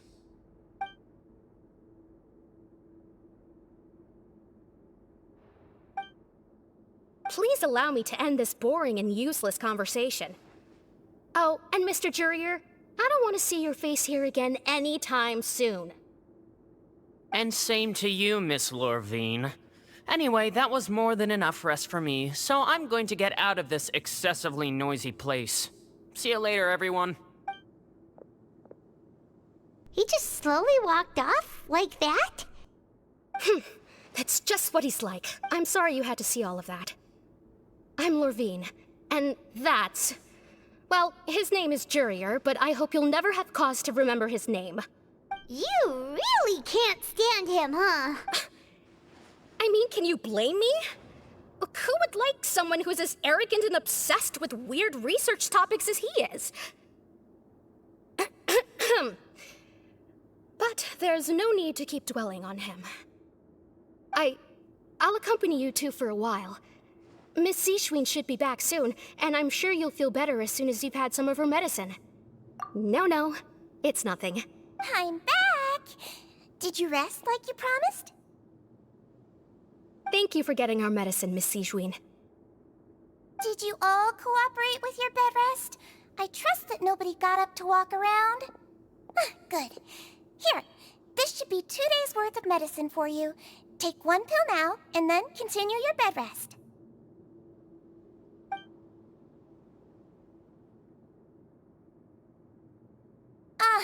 Miss Levine, I left in a bit of a hurry just now. Do you still remember if we discussed the color of the pill that you should be taking today? I remember. You said it should be yellow. Yellow, huh? I understand. These are yours. Please, make sure to go to bed early after taking them tonight. You'll benefit from a good night's sleep. All right, then I'll also be on my way now. I hope you feel better soon, too.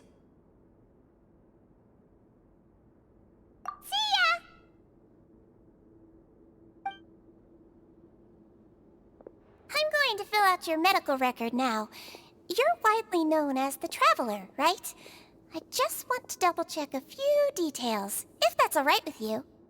Those two made quite the commotion just now, so why don't we let the Traveler rest? Paimon can answer the questions instead. So her primary symptoms are abdominal pain, with secondary symptoms of nausea. Is there anything else? That's it. Alright then. Is there anything we should know besides to take the meds? No, her base constitution is quite good, so I'm sure she'll recover quite quickly after taking the medicine. Please, make sure to stick to bland or less stimulating foods, and don't stay up too late at night. Got it. Paimon will hold the Traveler to that for sure.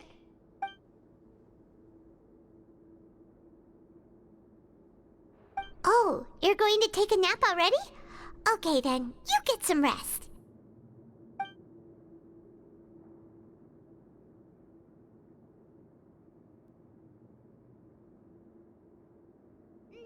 We've been to lots of places together. She may look a bit under the weather now, but she's actually super strong. Oh, so you're the best of companions. Well, don't worry, she'll recover soon.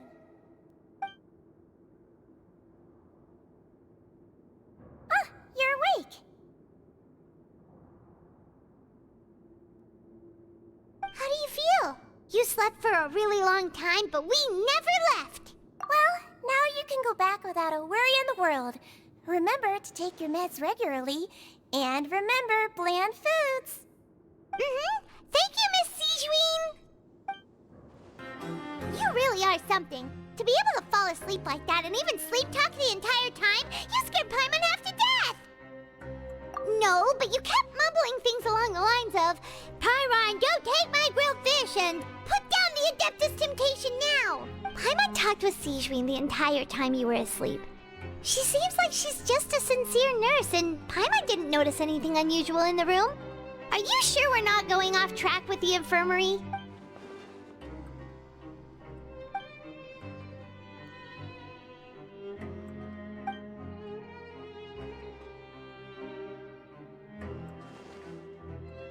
Whoa! You really are super thorough! All those tiny little suspicious things that Paimon didn't even pick up on! We've gotta give the info to Linny!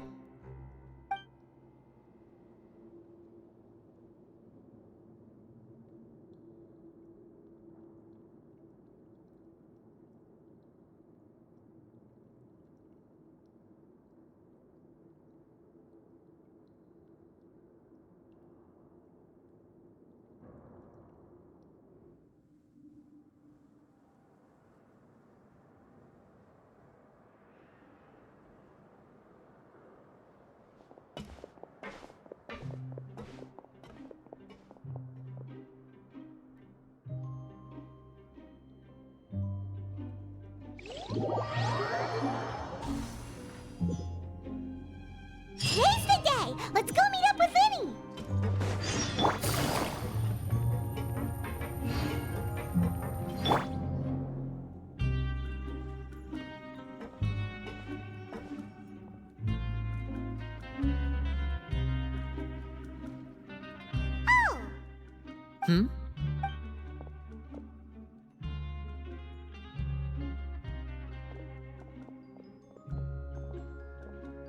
Did you two run into any trouble over the past few days? No, we just worked our shifts according to the schedule. Nothing weird happened. That's good. That means you didn't raise any suspicions when you infiltrated the infirmary. We've taken a look at the slip you've sent. Fremine successfully left the grounds via the pipes 2 days ago, and as of last night, Lynette has also infiltrated the infirmary after faking an illness. Wait, why is she getting involved as well? You already went above and beyond when you scoped out the infirmary. To put it more bluntly, even if we were to view that as something you did in exchange for Fremine's help, you've already done more than enough. Infiltrating a guarded stronghold is a different kind of job from a one-off investigation. We want to avoid using the same faces over and over and reduce the amount of suspicion that will fall on any given person. Lynette also felt like you have already taken the first step for us, so she should be the one to finish the job. So that's what Lynette thinks. Oh, Paimon hopes everything's going well for her. Perhaps that's true. You are both very good people, and we've come to appreciate that more than anyone else. Unfortunately, there's still one thing that could get between us, lest you've forgotten. The matter of our respective loyalties. You've mentioned before that you've had some run-ins with the Fatui. I can understand that feeling, so I assume you're just helping us out of the kindness of your hearts? Well, everyone could use some more friends. We'll be counting on you to help us in the future, too. Since I see you as friends, then it's even more important for us to protect you from any peril. Fremine and Lynette feel the same way. Glad to hear it. Then, let's go check on Lynette before Fremine returns. If everything went well, then she should be wrapping up her investigation right about now. Is now really a good time to go over? According to my observations, Sigewinne always spends around half an hour away from the infirmary right before lunch. Lynette knows this as well, so this should be a good time to meet up with her. Also, I'm her brother, remember? It's only natural for an older brother to care about his younger sister's well-being. Okay, then let's head over right away.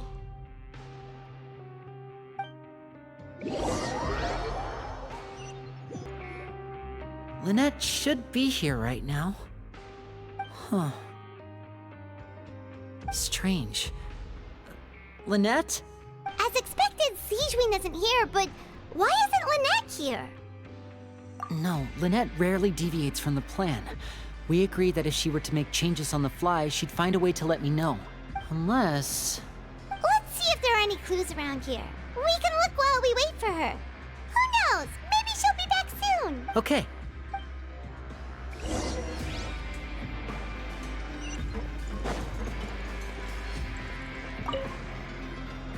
There are some books here and a few files. They all, Advanced Nursing, How to Raise the Spirit of Your Patients, A Quick Guide to the Psychology of Emotions, and The Meaning of Laughter. These sure are some interesting books. Who knew Sigewinne would be interested in these kinds of things? She even has books on understanding people's motivations and feelings. Is it because she's a Melusine? Or does she have a need to understand her patient's emotional state? Seems quite normal to me. These are skills that would come in handy for a nurse from time to time.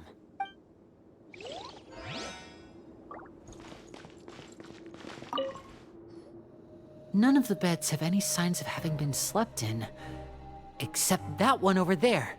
That's the one Lynette must have used, right? You said she was pretending to be sick. She would have said her migraine was having a particularly bad flare-up. Generally speaking, the head nurse would then ask her to lie down and rest while she left to retrieve the medication. Which means either the head nurse didn't return the entire time from when Lynette laid down up until she left the bed, or the nurse intentionally left it this way.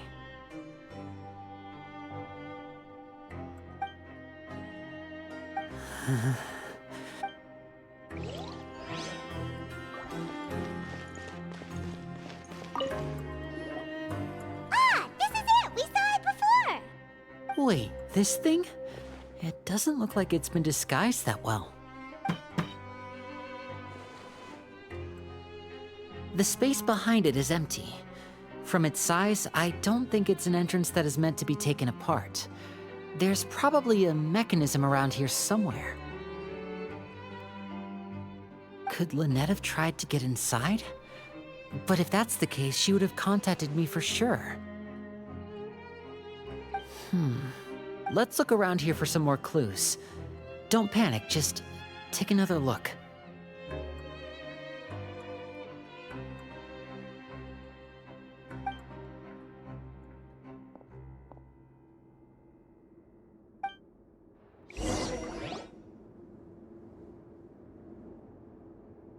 Hey, you guys, there's a slip of paper over here! A slip of paper? It's right over here, and there's a bunch written on it too.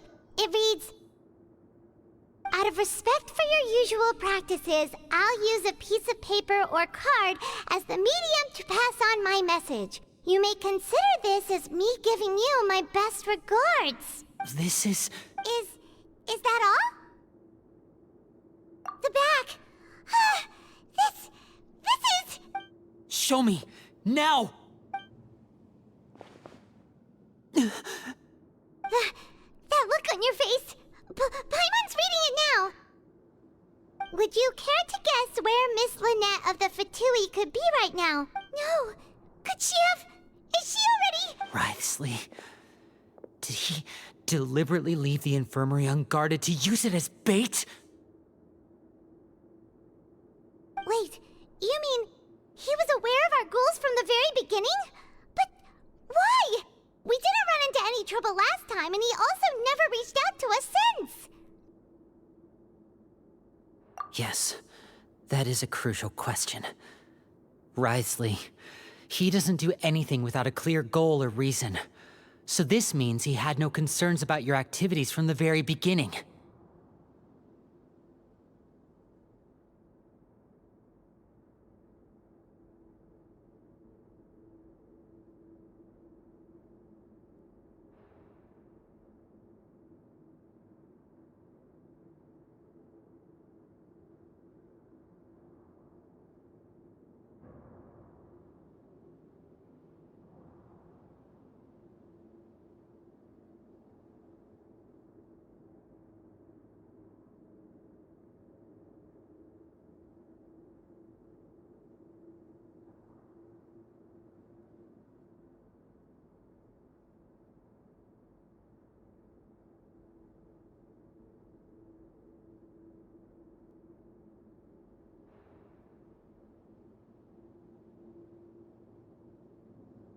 You're not from the same camp as us. You were sent down here by Nervulet, so you have no conflict of interest with Wriothesley.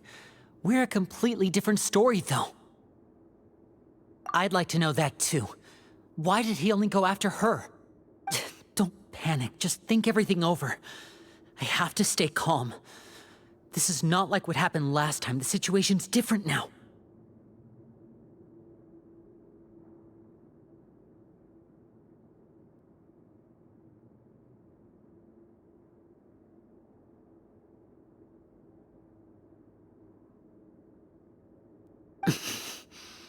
Wait, you're right. Wait, but that means the fact that Fremine was able to leave the grounds. Could Wriothesley have let him go as well? But what does he gain by letting Fremine leave like that?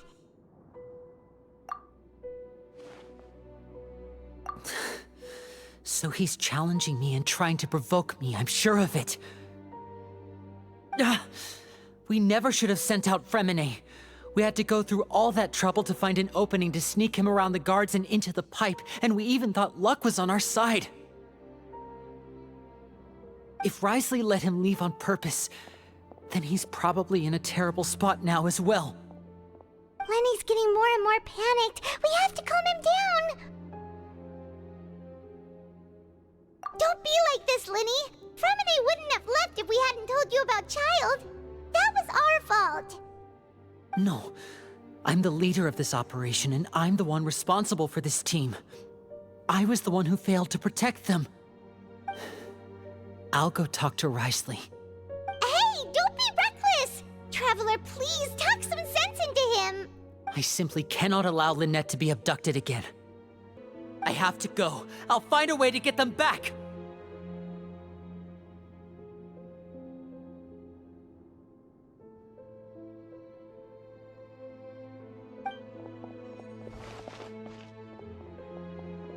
He's rushed out the door!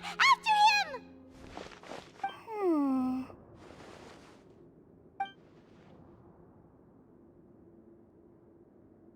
Right. I feel like we still have some room to make changes on these details.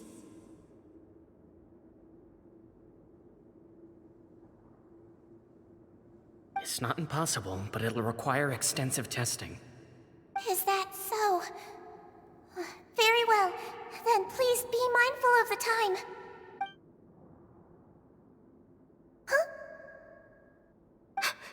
Is outside is eavesdropping. They'll probably come in once we stop talking. Someone! Please help! She's sick! Whoa, are you okay? Ah, these two. As expected, they've already found this place. Oh, they are quite sharp. What a delightful turn of events. I like smart people, but I also like playing dumb. I like the feeling of being trusted.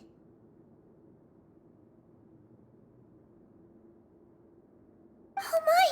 What's wrong, little one? There's no need to panic. Take a deep breath before you begin. Being able to read human expressions is quite the useful skill.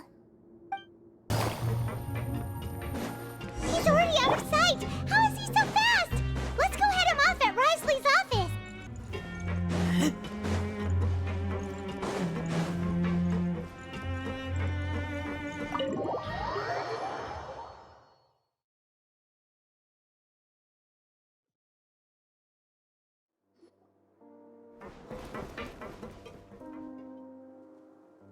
Come out and face me, Risley! Aren't we at an administrative office space? Why don't you at least try to follow even a couple rules from the fortress's indoor management regulations?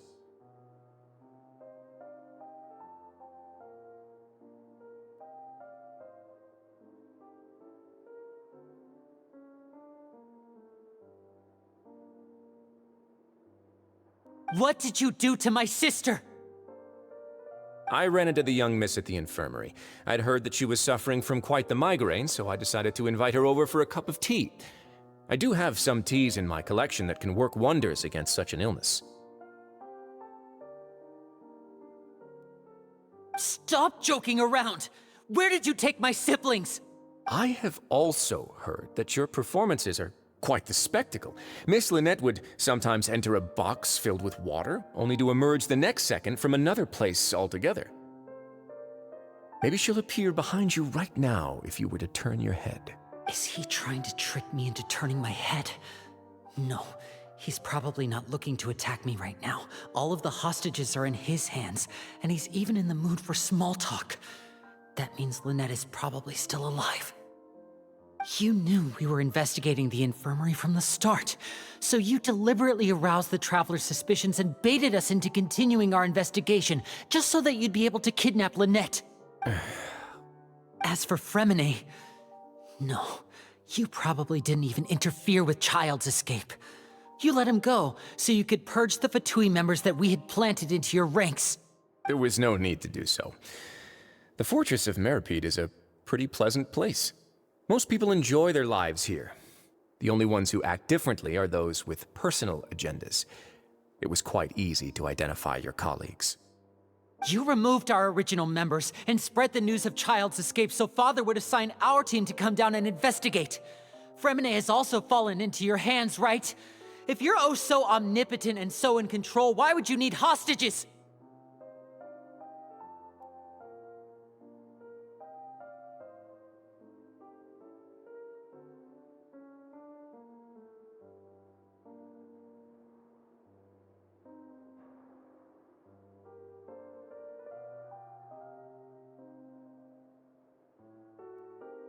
One correction. Lynette is in my hands right now, but Fremine is not. He's not? What do you really want? Lenny! Oh, wonderful. Everyone is here, so I'll only need to say this once. Thank you so much for cooperating with me. Eager and to the point, I see. Alas, only Miss Lynette is currently having a cup of the fortress's finest tea.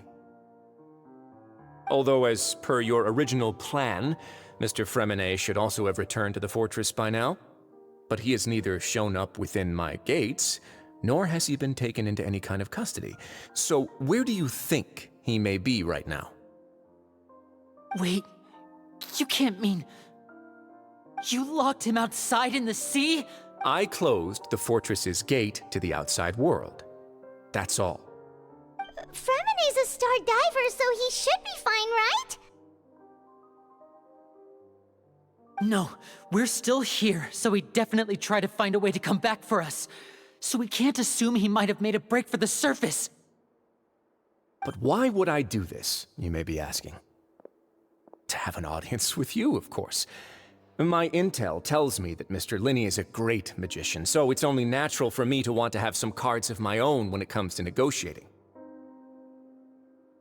Besides, I do recall you mentioning to Miss Lynette that you've always wanted to have a face-to-face meeting with the Lord of the Fortress of Meripede, regardless of whether it was in a personal or a professional capacity. Well, you got your wish.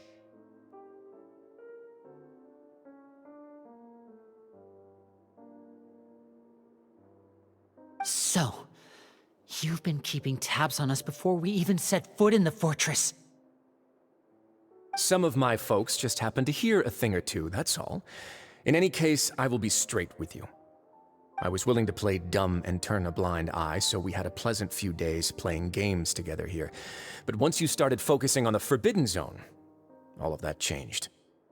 Mr. Linney, the cards are stacked against you right now. Miss Lynette is in my hands, and Mr. Fremenet is still slowly being pickled out there in the brine. You know just as well as I that he cannot last out there forever. You need do but one thing to guarantee their safety. I would like you to contact your superior, and ideally invite her over for a cup of tea with me. You want to see Father? But why should she bother giving you an audience? Well, if she cares for the well-being of her dearest children, she should have plenty of motivation to join me for a parents' evening. I've heard that the bonds between the members of the House of the Hearth are like the bonds of family. I don't see why she would refuse. Why did you think Father sent us to handle the Fortress of Meripede? This place is basically a no-man's land. It wouldn't be fitting for anyone as important as a harbinger like Father to come here in person. Oh, I see. So it's because she doesn't care for my place here. That's such a shame. After all, I've amassed quite the tea collection. I was looking forward to sharing it with her. Was this the extent of your master plan to get to Father? No matter how much pressure you may put on me, I won't allow you to use us to blackmail her. You people really are difficult to get along with. All I'm asking for is a face-to-face conversation. Does she truly have no interest in the fortress's secret?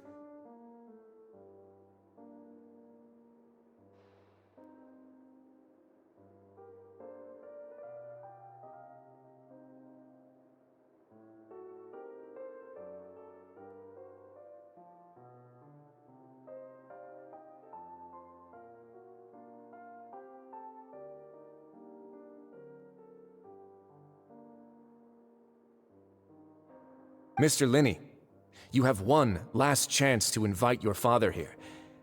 If you refuse... Linney! Instead of asking why I'm doing this, why don't you try to see things from my perspective for a second? From the very beginning, the Fatui has been actively infiltrating my fortress.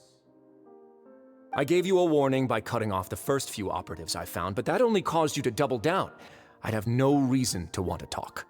Mr. Fremenet left the fortress on his own, and Miss Lynette tried to pry out my secrets right in front of me. No matter how you look at it, the responsibility for this falls on you. I shouldn't ask Father to do anything because of us. 6, 5... Wait, 2, 1. Time's up. It really is a shame, Mr. Linney. Negotiations have broken down. Please leave, ladies and gentlemen. It's time for my afternoon tea. Yeah, listen to the Traveler. If you can't talk to Linney, can you at least talk to us? You do realize that I'm only letting you go because of Neuvillette, yes? You're here helping him out, and I've already done my best to stay out of your way. But that doesn't mean you can just do whatever you want. The fortress may be small and remote, but it still has its own set of laws. Then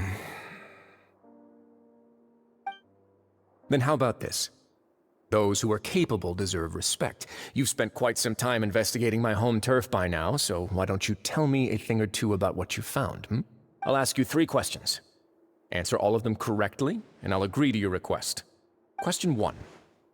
Regarding the hidden rules of the production zone, what is the truth behind the one about not being allowed to work for 3 days in a row?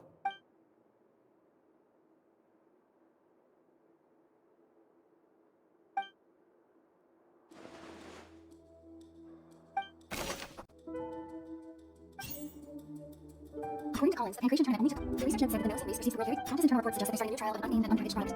But the product has to undergo not conceived siege observing boosters effort in the production zone. The research note said that the notes and Countess internal reports suggest that they're starting. I've been told that the infirmary is always empty the half hour. The Fonta promoter is struggling because he doesn't recognize the real value of coupons. Meanwhile, the Duke believes that only idiots who don't understand the value of coupons.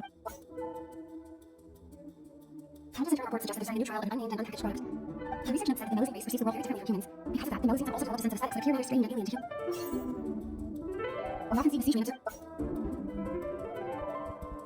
According to Collins, the pancreation tournament only took place because the Fonta W sponsored it. Huh. I've been told that the infirmary is always empty for half hour just before lunch.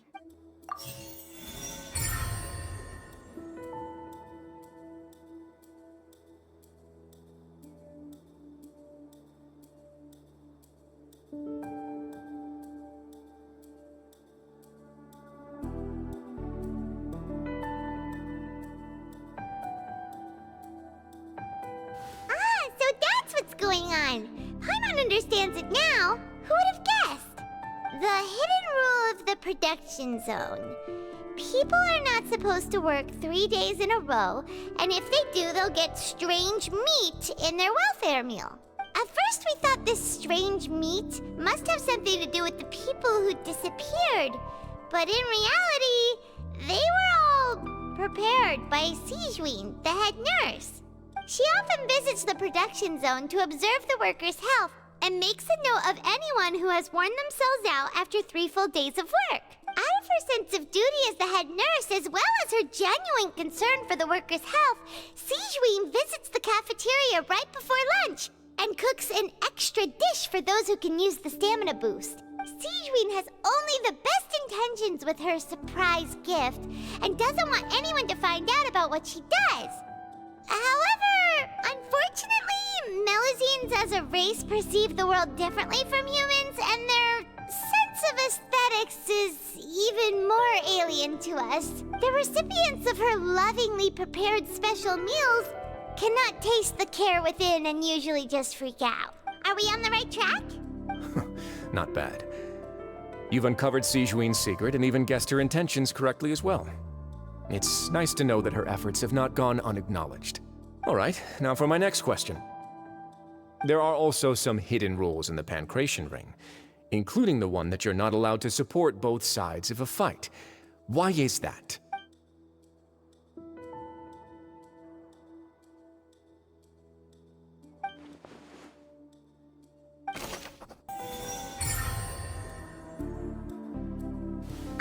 Paimon gets this rule too now, so there really was nothing to be afraid of. That hidden rule of the Pancration Ring is about how, people are not supposed to bet on both boxers at the same time. And if they do, they'll receive a package containing a strange, blood-colored liquid. People get scared when they see it because they've subconsciously begun to associate it with the missing boxer. But really, it's just a bottle of the latest yet-to-be-named and packaged new Fonta trial product. A blood-red drink. It's no wonder even Fonta's own staff were questioning the company's decision-making. The company, facing backlash from its own staff, decided to try to trial the product on a smaller scale, to see how it might be received by customers. They came to the fortress of Meropide and offered to sponsor the Pancration tournament so they could push their new product. But the Duke completely refused to even entertain the idea. The Duke, knowing how valuable coupons are in the fortress, knew that only total idiots who didn't understand their true value would bother buying a Fonta product here. And so, only those who proved their stupidity by being dumb enough to bet on 2 opposing sides of the same match were selected to receive the drinks. I acknowledge the effort you've put into bringing the truth of this mystery to light. Although, based on your description, that Fonta promoter is a bit too careless with his words. I may just reconsider my collaboration with the company. All right, and here's the final question.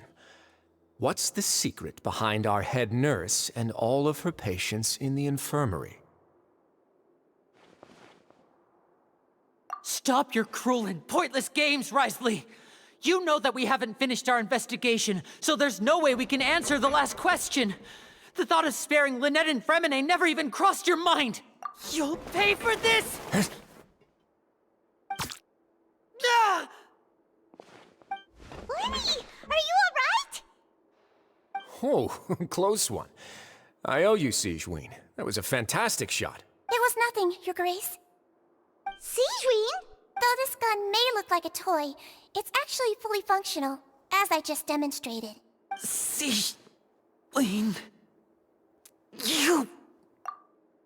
Not at all. I am merely a resident of the fortress, and thus protecting it is my duty. When Monsieur Nervulette asked me to come here, he told me that my job would be to take care of the well-being of everyone here. I am merely discharging my duties. But if you mean what you just said, then isn't Linny someone you should be looking after as well? Isn't he a resident here just like the rest of us? But I really am just doing what Monsieur Nervulette told me to do. Everything I did, I've done to protect them. Had I not, they would be in far more dire straits right now. His Grace knows it too, right? Your Grace? Mind proving my innocence to them? My dear Sigewinne, whatever shall I do with you? Would it have killed you to just wait another minute or two? Well, it's nearly time after all. The way you do things can be truly frustrating sometimes, Your Grace. I figured I should try to talk some sense into you. What are you talking about? What time? Take me if you want. But let them go. How touching. Can you just give me one more minute?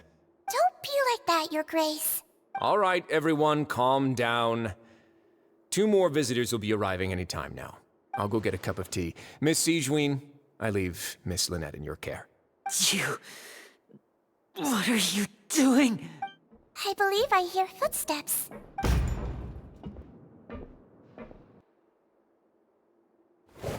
Some space, please. Ah, Miss Clarande. My door. Fremine...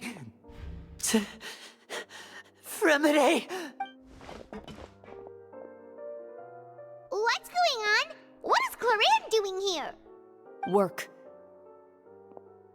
I'm sorry about shooting you, Mr. Linny. The tranquilizing effect will begin to wear off soon. Please take it easy in the meantime, though. What happened to Fremine? Wasn't he diving just outside of the fortress? Why is he looking like this?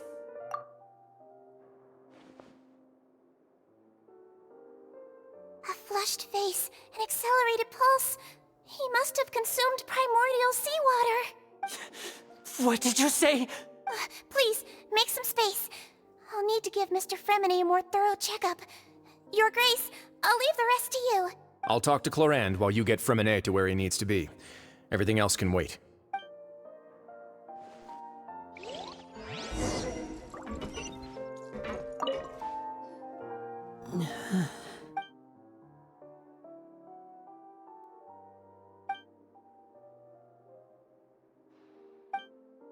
How is he? These symptoms are probably caused by an acute ingestion of a large amount of primordial seawater. Still, his condition is not critical. Of course, it would be best if he stayed for further observation. Let's leave him here for now, and move him to the infirmary once he's recovered a bit more. Sorry. I am aware that the infirmary may not be your favorite place in the world at the moment. We do only have a single clinic in the fortress, however. Why would he ingest a large amount of primordial seawater after leaving the fortress? How could that possibly happen? Please, look after Mr. Fremine for the moment. I'll go fetch some medicine and a respirator. Oh, I'll bring Miss Lynette back with me. Where is she? How is she right now? Oh, she just took a nap in an empty room after I tranquilized her. If my calculations are correct, she should also be waking up right around now. You might not believe me, but His Grace and I actually made some snacks and tea for her.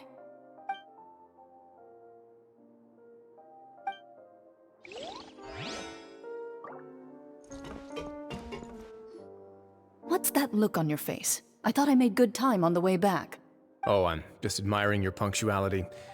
Had you arrived just a few minutes later, Sijuin may have been forced to shoot Mr. Lenny again. How's the situation out there? The water has changed. It's pretty much as expected. The concentration of primordial seawater has increased significantly. I was only out there a short time, so it wasn't too bad. But if one were to stay for any significant amount of time... well, you can see how that boy's doing. Where was he when you found him? The abandoned zone at the end of the pipes. A good distance into the water. Closer than I thought. He must have recognized it early on and tried desperately to swim back. Locking the door was necessary. I don't think we could have saved two. Well, I did try to convince him that I had my reasons. Never seems to work, though. It would probably work on Neuvillette. He has a knack for picking out who had good intentions, even when the outcomes were all terrible. It's a bad sign if you're having to plead your case to Neuvillette. Want some tea? Not particularly. If you want to drink some that badly, just say so. Fine, I'd like to get some tea. Want me to get you a cup too, since I've already made it? Might as well then, I suppose. Actually, do you have a towel? I would like to dry my hair.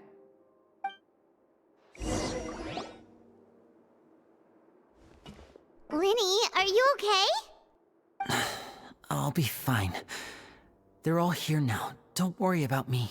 Are you sure? You don't look alright. My hands and feet are still a bit weak, but that's probably just... I'm back, everyone. Lenny! Oh, Traveler, Paimon, you're here too. Remine? Is he... He'll be fine. But for now, please help me lift him up.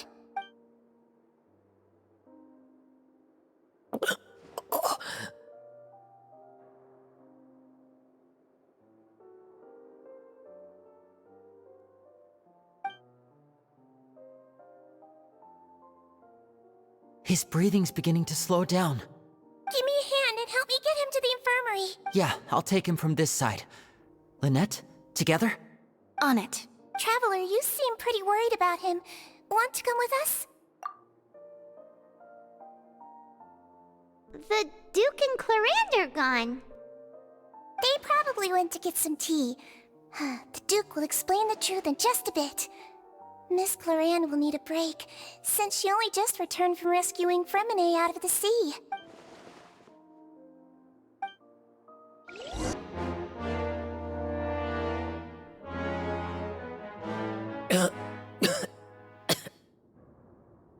He's awake! Fremine, how do you feel? Lenny... Lynette... We're all here. Where... am I? The infirmary, at the Fortress of Meripede, Mr. Fremine. And you are no longer in any danger. How do you feel? Don't push yourself if you're not feeling up to it. Traveler... Paimon... It's been so long. The sea! There's something wrong with the seawater. Shh, it's okay. We can talk about it after you've recovered. No, listen to me. This is really serious. There's primordial seawater mixed into the regular seawater. I don't know why it's there, but no one should touch it. Pipes... Right, the pipes. It's all coming back to me now.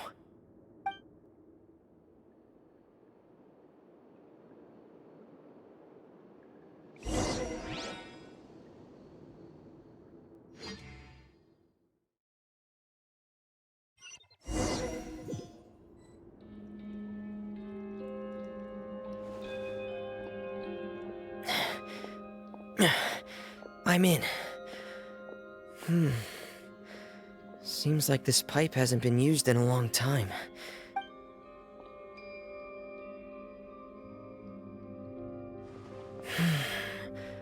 Where could Master Child be?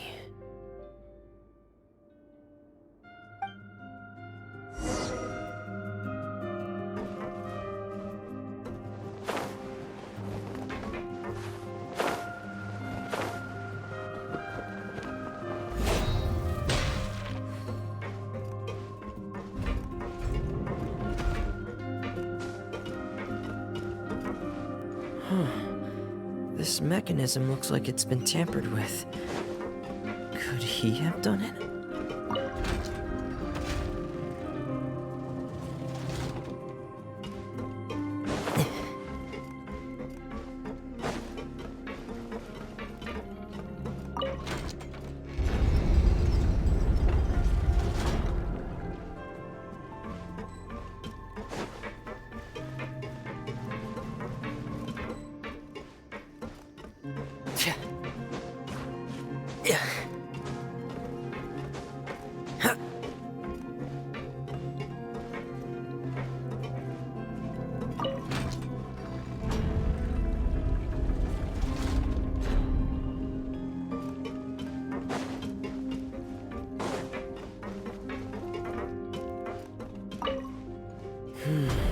It's getting stuck on something.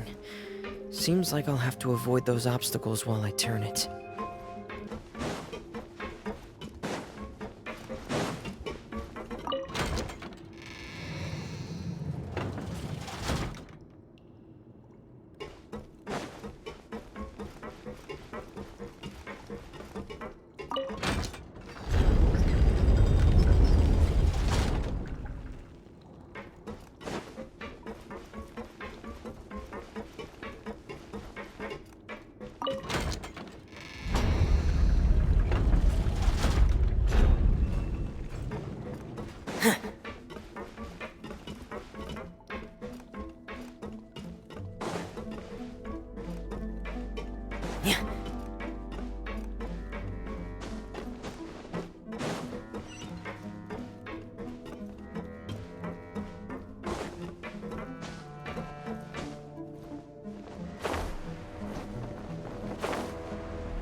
This is where the water starts.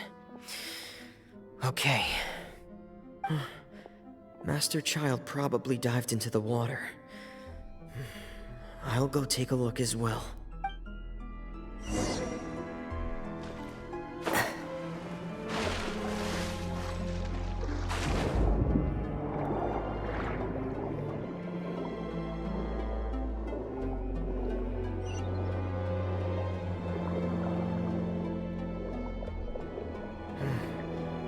The vegetation here is a bit more sparse.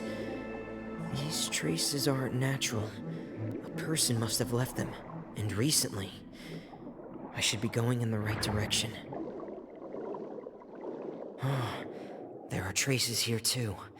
I need to keep going. Huh? The traces are gone.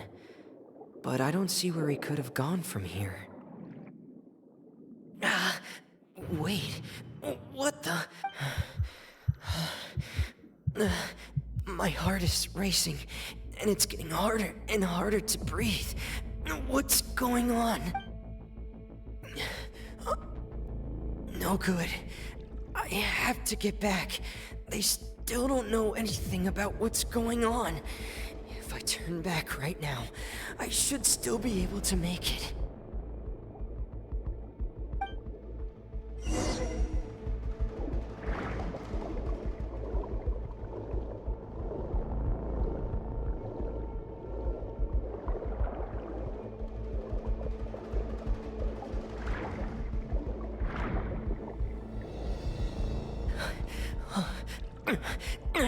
I can't die here. This is bad. I'm feeling worse and worse, and I'm still underwater. I have to push on.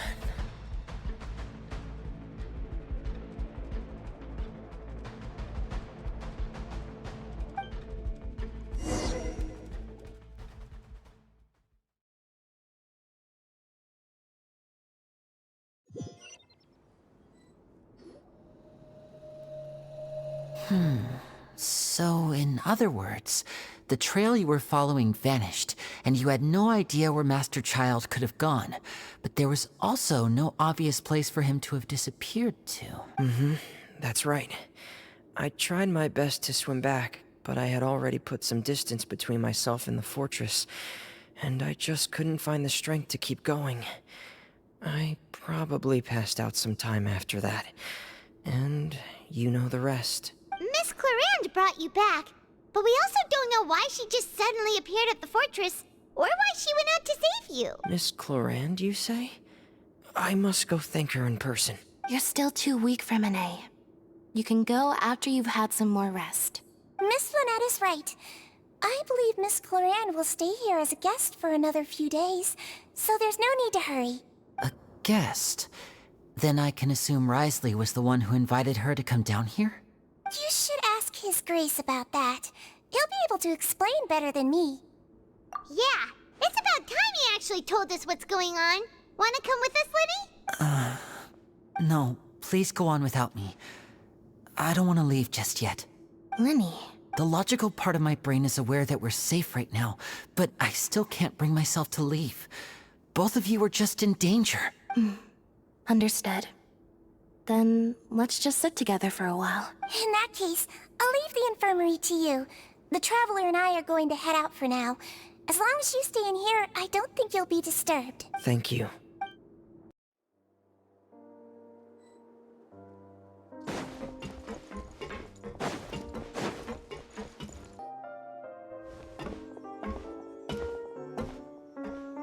Excuse me? I take it Mr. Fremonet's condition has stabilized? Of course. I wouldn't have left the infirmary otherwise. I've been expecting those two, but might I inquire as to the purpose of your visit, Miss Siegewien? I wanted to check up on Miss Clarande. How are you feeling? Mostly fine, I think. If you don't mind, I'd like to perform another quick physical exam. It'll just take a few minutes. All right. Thank you for looking out for me. I'll take my leave for now, then. Well, want to explain yourself, Wriothesley? Of course, but I'm not partial to the word choice of explain. How about enlighten? Where should I begin? How about you start by asking me any questions you have? You can start with whichever one you'd like to get answered the most. Then Paimon will begin. Did you know about Lenny's goals from the very beginning? No. I just knew they were Fatui operatives sent to the fortress by the Knave. As for their specific goals, I only figured those out as you made progress on your investigation. You managed to monitor and stay ahead of them even though you didn't know what they were trying to do? They came here with ulterior motives. I'm quite adept at discerning what that kind of behavior signals. Initially, I thought their goal was just to investigate Child's disappearance. Linny suggested that I had deliberately let him escape, but in truth, I didn't really do anything special to help or hinder him while he was here. Everything he did, from finding helpers to leaving this place, he did on his own. Of course, it's inevitable that the Knave would make a big deal out of her fellow Harbinger's unexplained disappearance. I'm also quite curious about where that Harbinger went, so I figured I might as well let the Fatui do their own investigative work.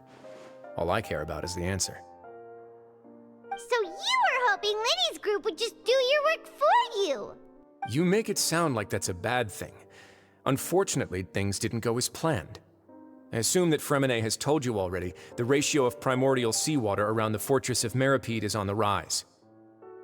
The Forbidden Zone has always been Lenny's target, and you got roped into that investigation after running into him. I began to intervene out of concern for your safety, and also to prevent the fortress from becoming entangled in more irksome matters. Are the rumors true? That you're also a former criminal?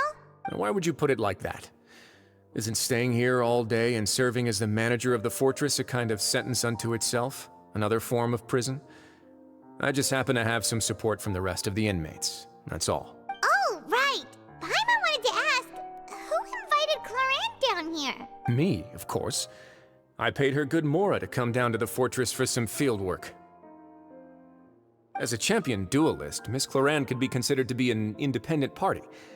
I needed to find an exceptionally capable person to help me get through the impending crisis.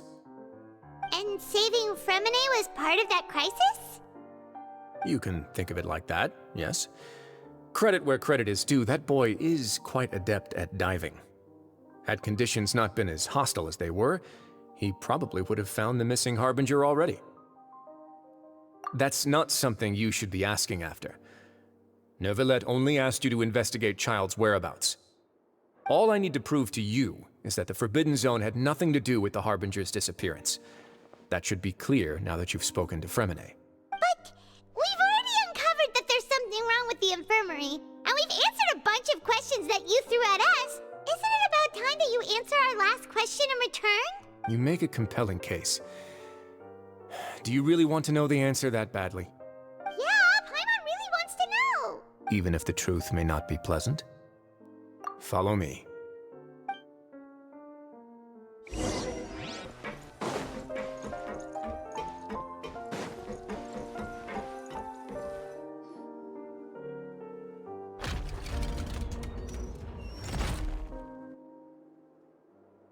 There's a hidden door here?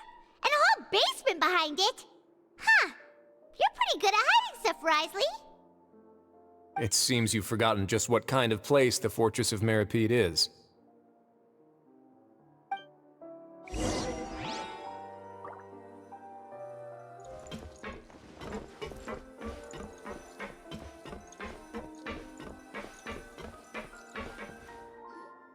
Stand on the central plate.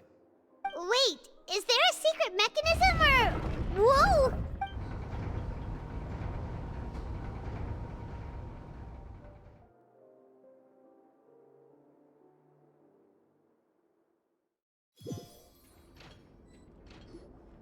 So, this is the Forbidden Zone? Honestly, for a place so well hidden, Paimon sure doesn't see anything special. What a huge door! There are 3 such isolation gates in total. Generally speaking, I'm the only one who's allowed to go inside. Hence the name Forbidden Zone. Am I correct to assume you're going to run on back and tell your little Fatui friends everything? Well, Paimon wasn't thinking of keeping anything from them. Well, I'd advise you wait until you've seen the whole truth of this place for yourself before deciding whether or not to tell them.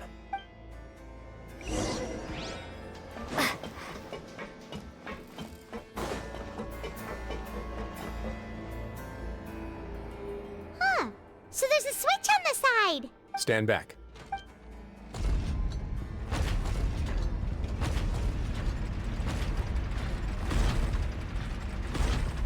Whoa!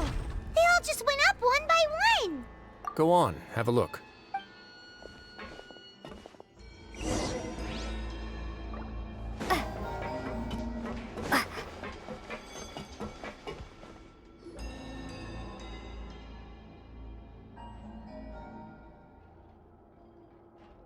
I've been interested in what lies beyond that gate ever since I assumed leadership of the Fortress of Meropide. Of course, it would be unwise to recklessly open it, but it'd also be risky and negligent to simply ignore any potential danger that could be behind it. The readings on that dashboard have not budged since the day when I first laid eyes on this place. But over the past year, the needle has crept upwards from its original position, likely because some parameter it's been tracking has changed, if only infinitesimally. Normally, I would have ignored it, but I happened to have some free time when I noticed it, so I investigated. Any guesses what the reading could be tracking? Very reasonable guesses. I've considered both of those as well. Unfortunately, our dashboard is tracking something less ordinary. The temperature should vary with weather and climate changes, so for something that rarely shifts, the water pressure is more likely. We ran a few tests to increase the pressure from the outside, but the readings didn't change at all. Later on, a few more possibilities occurred to me, such as a potential connection with the primordial sea. I began to make a few preparations based on that hypothesis. Over the past few days, the needle has moved again. With that, and the symptoms that Fremine displayed after leaving the fortress, I can now confidently conclude that the readings represent the concentration of primordial seawater in the seawater nearby. The concentration of primordial seawater? But we're already under the sea! And that is precisely the problem. We're at the bottom of the sea, and now we're surrounded by toxic seawater. Somehow, primordial seawater got mixed in, and the concentration is steadily rising. Yes, that's very likely. But forget about the two of us! Not even Neuvillette knows where the primordial sea could be, much less where we could find and plug a leak. Oh. Oh! Seems like you've figured it out. I believe the primordial sea lies directly beneath this sluice gate. For some reason, the primordial seawater levels have risen significantly, and it's now very close to us. The indicators are now red. Although the gate still stands, some primordial seawater has already leaked out and mixed into the sea around us. If this continues, soon it will no longer be able to hold back the primordial sea at all. Yeah, you know what the legends say. If this place falls, then everyone in Fontaine will be turned into puddles in the span of a night. But that's just too weird! Why would the Fortress of Meropide be built right above a sluice gate for the Primordial Sea? Who built this place anyway? Your expression tells me you think this might be part of a vast, complicated conspiracy. To be honest, you might find the actual answer may be exceedingly boring. It's just that the secret of the Forbidden Zone had been long forgotten by the nation before I rediscovered it with my research. There's no single founder of the Fortress of Meropide in any traditional sense. What we know about its history has been left to us by the people who used to live here. When the previous Hydro Archon, Egeria, ruled the land, all convicted criminals from Fontaine were exiled. The people drove the criminals away like a wolf pack chasing away the banished. The criminals received no sympathy of any kind from the people. They were exiled to the desolate seaside, where they experienced only pain, struggle, and the bone-chilling cold. Some of them began to repent, and prayed to the Hydro Archon, asking if there was still anything they could do. The Hydro Archon took pity on them, and said, "You may go guard my secret, deep underneath the waves." And so, leaning on the power of the Hydro Archon, they gathered underneath the sea and began to build a fortress. They became a community down there in the deeps, and over the years helped it to grow. As the number of exiles increased, more and more people joined the community. When the first group of exiles died, they left the yet unfinished fortress to their successors. The Hydro Archon continued to lend her support, allowing the fortress and what it stood for to continue growing ever larger. Before long, this dark underwater fortress became the sinner's only home. And with that, the people here stopped referring to the fortress as a prison. They saw themselves as repenting sinners who would regain their freedom once they had sufficiently redeemed themselves. But as time went on, people also realized that the fortress was a lonely place. Once they had gotten used to life here, they could no longer feel comfortable living in the overworld. Once they had finished serving their sentences, some people left and some others chose to stay. They'd find some idle position and let their withered souls fade away with the ancient secrets of the past. After many, many centuries, few people still remember the reason for the fortress's founding. Now they just see it as an integral pillar of Fontainian society, as the place where criminals deserve to be sent. Now and again, researchers manage to break one law or another and live out their days in the fortress. I learned all this from an elderly historian. Everyone else just thought he'd made it all up. But now you know every part of that history is true. Indeed. It's just as the prophecy says. If this gate fails, then everyone will be dissolved into the sea. To be frank, not really. But sadly, that hasn't stopped this prophecy from proving all too accurate. Prophecies are troublesome things. Just hearing one will create the first wave of panic. Seeing signs of it will bring about the second, and actually witnessing it in real time, the third. Let's go somewhere else. I want to show you something.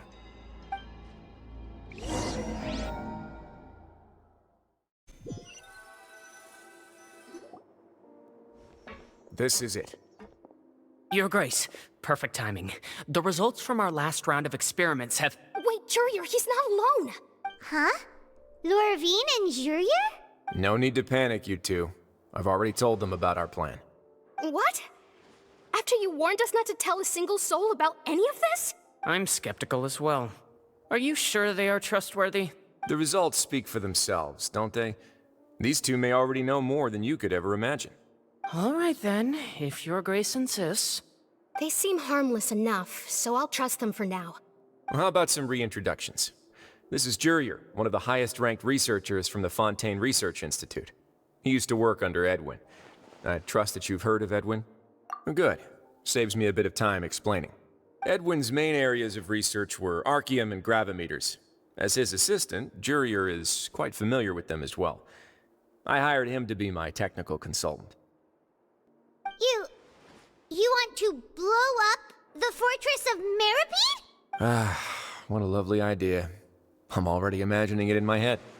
Gotta admit, I'm tempted as well. Guys, focus! Focus! That taskmaster over there is Miss Lorvine, and is also one of my technical consultants. While Jurier used to be Edwin's assistant, she used to be Jurier's assistant. Ooh, are they together? See, everyone keeps asking this question. Are you too sure you're not a couple and just using your work as a convenient cover?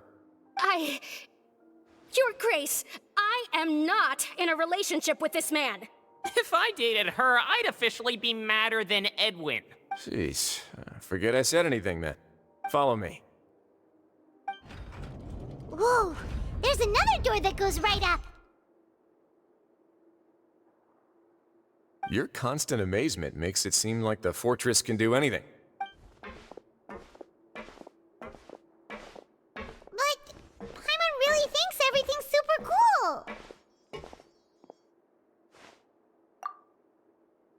Well, let's spice it up a bit.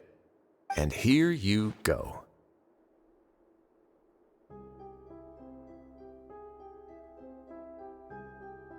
What a huge ship!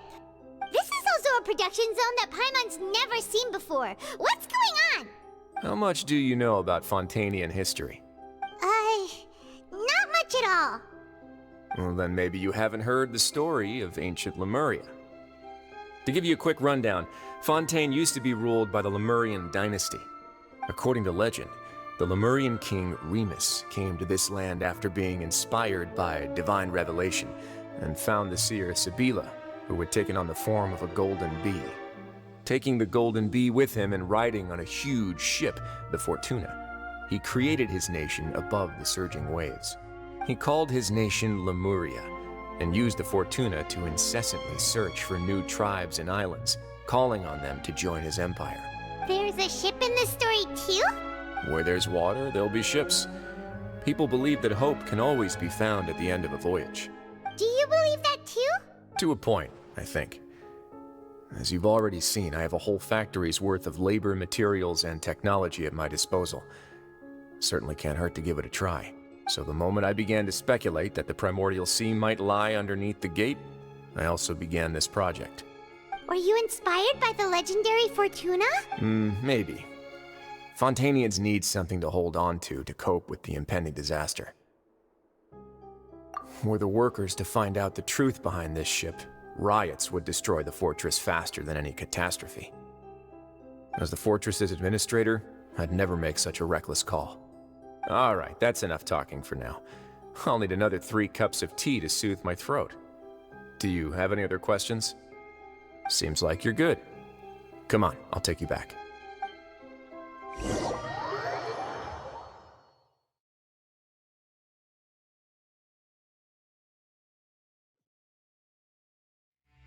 I'll leave you here for now. Oh, thank you so much. No worries. But don't forget, it's up to you whether or not you want to share what you just saw.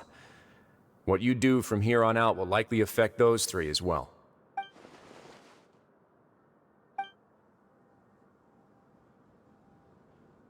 Yeah, we'll put a lot of thought into it for sure.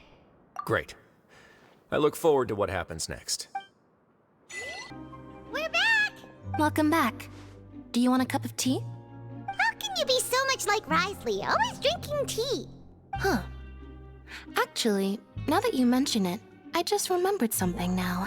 While I was sedated, I could still barely hear 2 people talking next to me. They were discussing everything, from the leaves to the water and even the teacups themselves. Must have been Risley and Sejuin. Yeah, I heard 1 male voice and 1 female, so it should have been the 2 of them. They really were just talking about brewing tea. I really can't make sense of this place. So, Traveler, Paimon, were you able to learn anything from Risley? Yeah, he explained everything. Very well. Then, would you mind checking your answers against my speculations? Yeah, I took the time to rest, so I'm feeling a lot more relaxed now. Nobody else is around, and Miss Sijuin is also busy with something or other. So let's just talk here. All right, then I'll posit my theories. I asked myself 3 questions. Firstly, why was Fremine affected by the primordial seawater? It was because he dove into the sea. My theory is, the long-lost primordial sea is probably very close to the fortress of Meripede. Ooh, he's good. He got that right on the first try. That's our Lenny. Secondly, Wriothesley's attitude changed dramatically during the course of our stay here. He ignored us completely at first, then suddenly roadblocked us. Why? I spent quite a long time thinking about this. If he has been monitoring the Fatui since the very beginning, he probably ignored us at first because he was hoping we could find Master Child for him. What's more, the Fortress of Meripede is not part of Fontaine's court system, nor does it report to Udex Nervulet. Wriothesley is basically the king of a no-man's land. As long as the fortress doesn't do anything about Master Child's disappearance, Father can use it to pressure the Fontaine authorities. And while the 2 factions are pitted against each other, Wriothesley will be free to move between the parties of interest.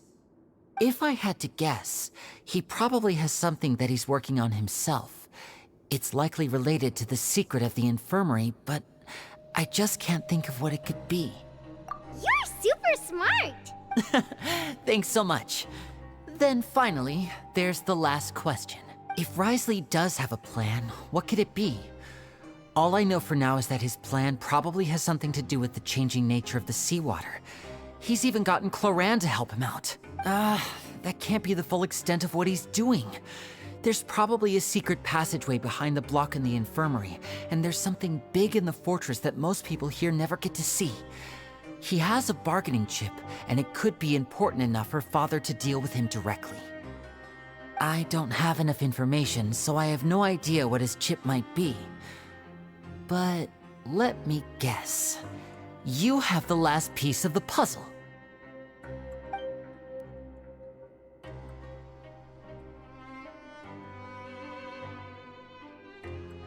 I can't believe it. The sea will engulf everyone. Just like the prophecy said. Could Wriothesley have wanted to meet Father to figure out a way to deal with this crisis? If you remember, I once mentioned that Father sees the House of the Hearth as her base of operations, and she truly wants to resolve the crisis. But how could Wriothesley have known that? Or perhaps he didn't know, and just wanted to bring Father over to his side? Which could be why he said he just wanted to negotiate. Yeah, that makes sense to me. I understand your concerns as well, Traveler. I'll figure out a way to pass this on to our father. No matter what, we're on your side. The 2 of you have already aided us far too much. We probably wouldn't be standing here right now if not for you. If you ever need anything else going forward, please come to the House of the Hearth at any time. Though you may not share the sentiment, after all that we've gone through together, the 3 of us basically see you as family now. You have my gratitude. Thank you for protecting Lenny when it really mattered. And thank you for sharing the secrets of the fortress with us. We didn't think you were going to do it. Why are you being so formal all of a sudden?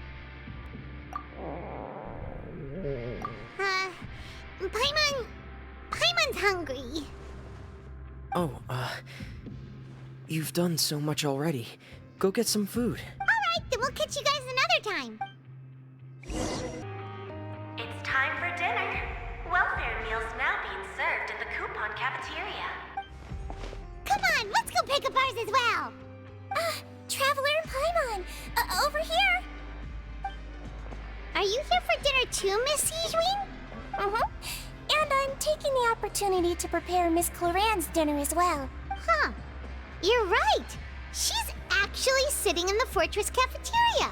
What would you like to eat? Yep, you can. I've already talked to our chef, Mr. Wolsey. It's all on me today, so you can get whatever you'd like. Me too! Don't forget Paimon! No problem. Just leave it to me.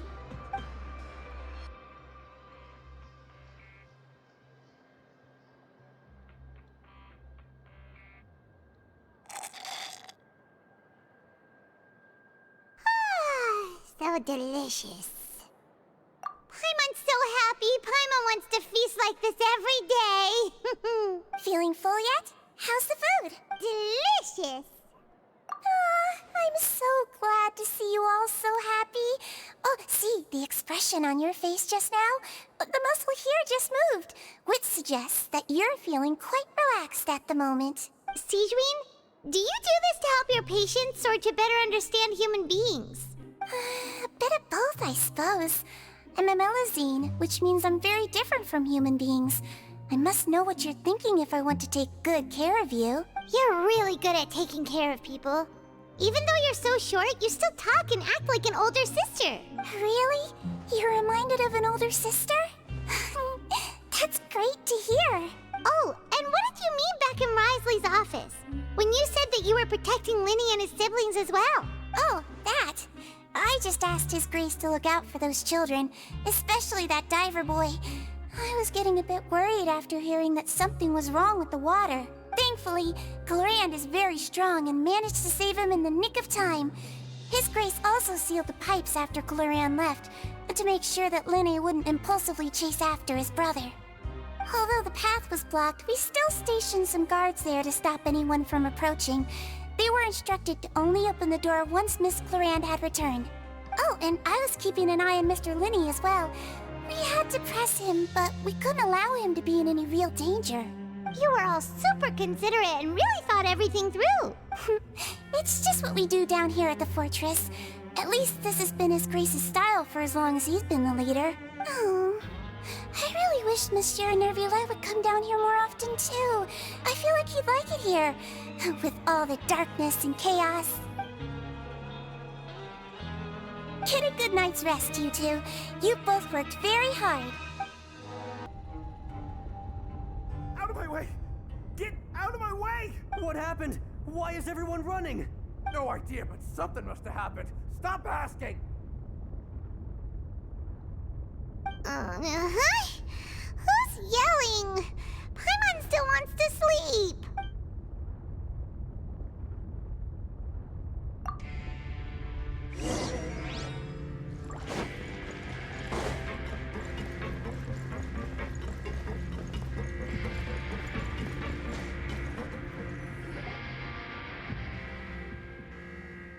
What happened? Why is everyone running around? Hey, what are you doing? No time to explain, mate. Goodbye. Hey, wait! What's wrong with these people? They won't even talk to us. They're here! There you are! Oh, thank goodness! Quisto and Lavaroon, do you know what happened here? We came here especially to inform you. Something seems to have gone terribly wrong just now. His Grace is telling everyone to evacuate and get out of here. Lavaroon was saying you two are new here and you don't have many friends, so you might slip through the cracks. Haven't you heard all the stories like that? An evacuation is successfully completed, yet you only find out once you do a head count that 1 or 2 people are missing. Wait, weren't you the one who brought that up? Why is it suddenly my idea? Hey, shut up! Okay, whatever. The point is, you should come with us. Yeah, he said to get as far away as possible, upwards and outwards. Oh no, it can't be that thing! Oh, wait, what? What? Hey, where are you going? We have to go find the Duke! You two just go and get out! Go on without us! Hey! Be careful! Attention! Please evacuate upwards and outwards, upwards and outwards. If you're already at the topmost layer, then try to move as far outwards as possible.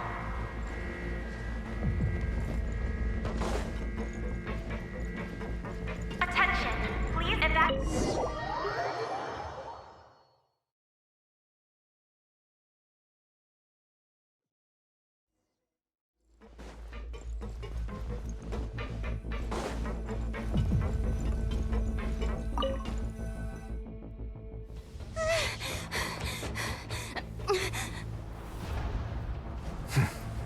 They're here. Just like I said. What happened? Huh.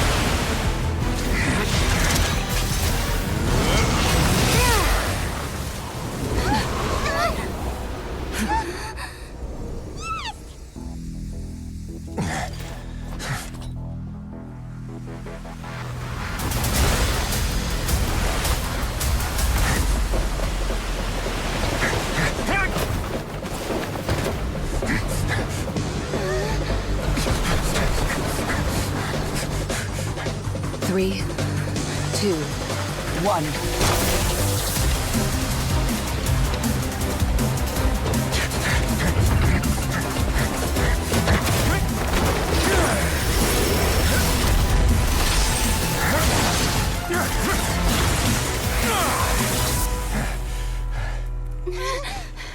This won't hold it for long.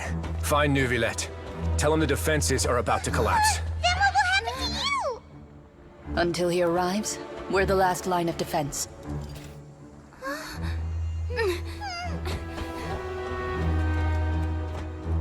The gate. How long do you think it'll hold? That depends on us.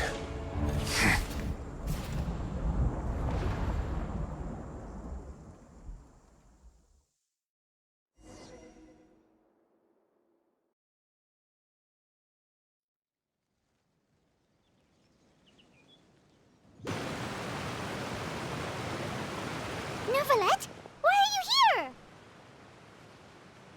Traveler, I need you to head to the Opera House immediately.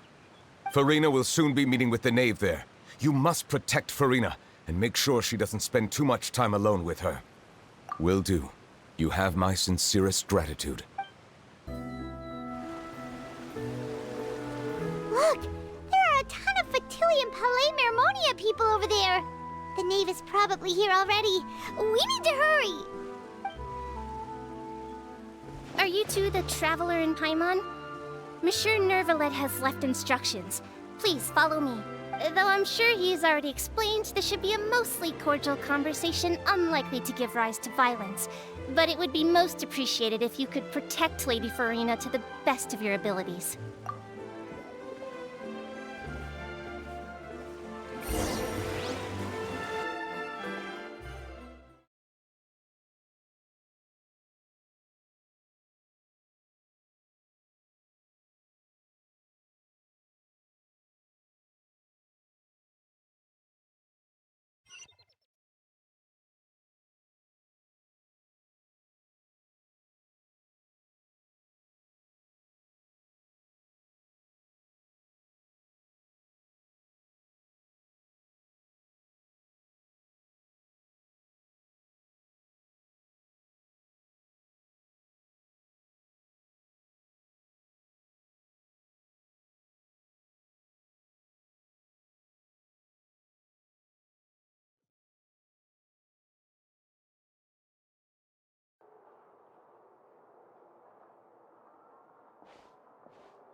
Oh, so you two are the honored guests Miss Farina mentioned. Of course, of course! How could they not attend a meeting such as this? I must always have 2 or more guests at my dessert table. Otherwise, the occasion would be too lonely and unbecoming of my station. It is my pleasure to make your acquaintance, Traveler. I have heard much of your accomplishments. I am the Knave, one of the 11 Fatui Harbingers.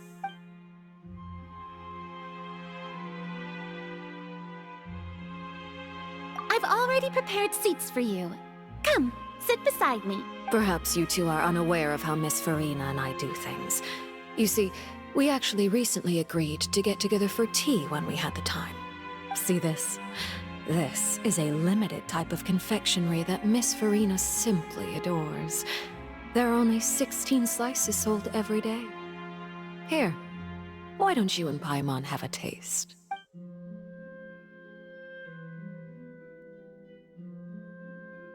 Traveler, what do you think of this cake? That's good to hear. So what Child said was on the mark after all. You do share a taste in desserts with Farina and I. I wonder how he's doing nowadays.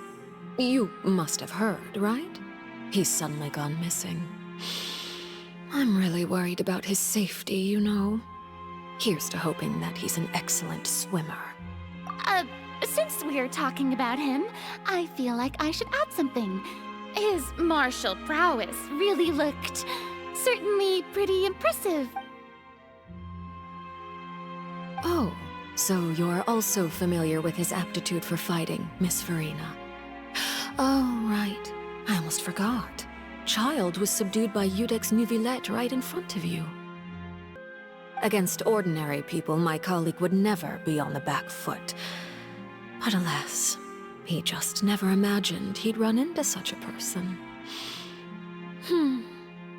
I must express my admiration for Monsieur Nuvillette.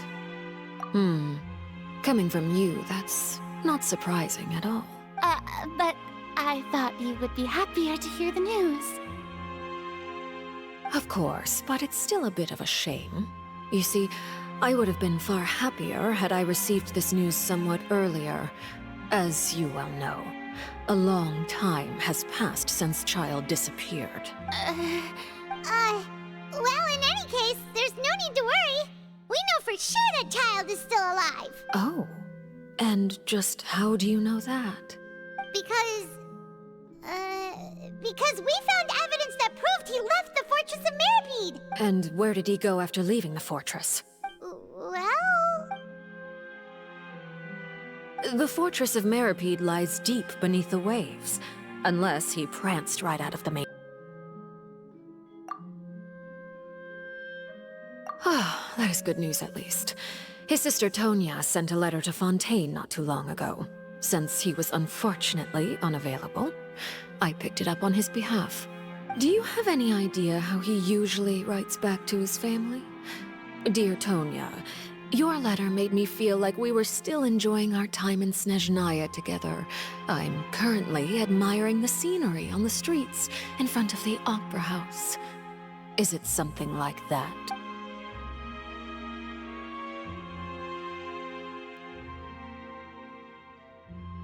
All letters tend to follow the same few formats anyway, right? As long as the contents are accurate, it doesn't matter so much how it's written or how it's worded. Hold on. The water in the teacup is shaking. I suppose this is also a sign of things to come, Miss Farina. Huh? I don't quite understand what you're trying to say. Have we entered into the next stage of the prophecy?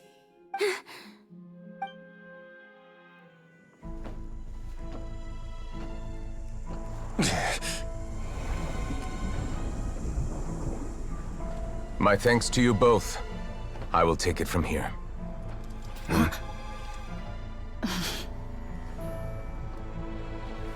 Sure you don't need a hand? Quite sure. Wow. So, what's your secret, huh? Let me guess. Nah, who knows? Maybe it's just your sense of responsibility. Sounds about right.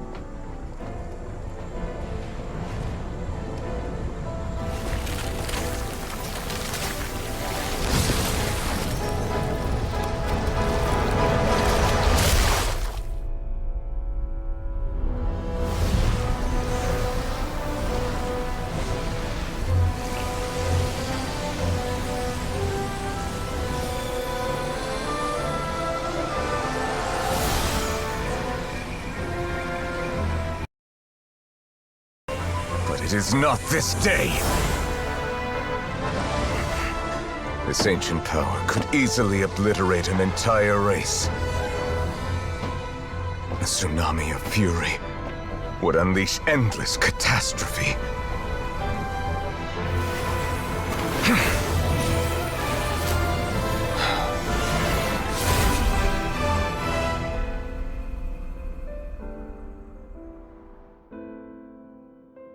This sentence is too severe.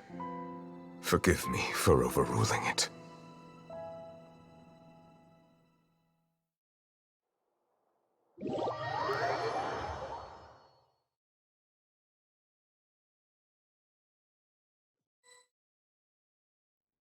All right.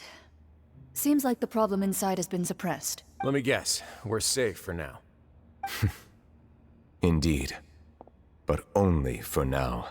I win this bet. You owe me a present. Very well. It was indeed just as you said. You made a bet? We made a bet on the size of your entourage. Cloran thought you wouldn't come down by yourself. I figured you would have at least brought a few people along for appearance's sake. It appears I underestimated just how confidential the mission was. Shouldn't you have gotten used to confidential missions by now? That's just how the courts operate. So what gift must the loser give? Tea? He already has tons of tea in his office. I'm thinking about a set of legal codices. That wouldn't happen to be a dig at my lack of legal awareness, would it? Well, I'm sure His Grace doesn't consider the fortress to be outside the law. I was under the impression the residents of a place like this would be uninterested in the legal codices. That was obviously a joke. Anyway, you've still got some unfinished business to attend to in the overworld, correct? No need to stay here if you have a pressing matter. We all know you can't leave Palais Mermonia for long. Thank you. I hope everything went smoothly with the Fatui Harbinger.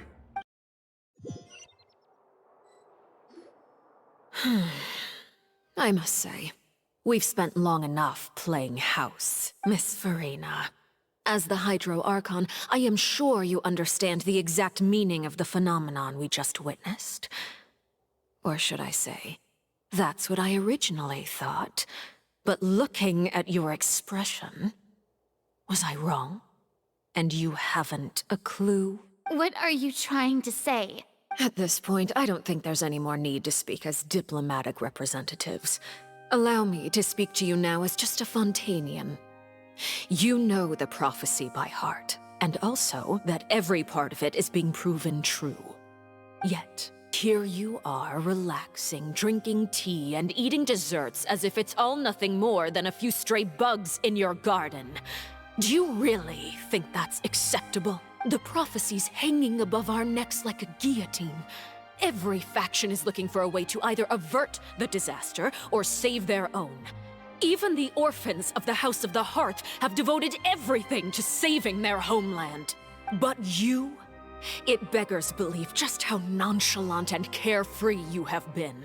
From the very beginning, you, the god Focalor, you have utterly failed to take action. You're wrong. I've never ignored the prophecy, nor have I just been passing the time in self-indulgence. Retract your accusation and stop doubting the wisdom of the gods with such absurd conjectures! I am not alone in my doubts, you know. All the children of Fontaine may be harboring the exact same thoughts right now. Oh, great Hydro Archon. How are you going to save them? Save us? How are the people you've sworn to protect supposed to survive in a land that will soon disappear beneath the waves?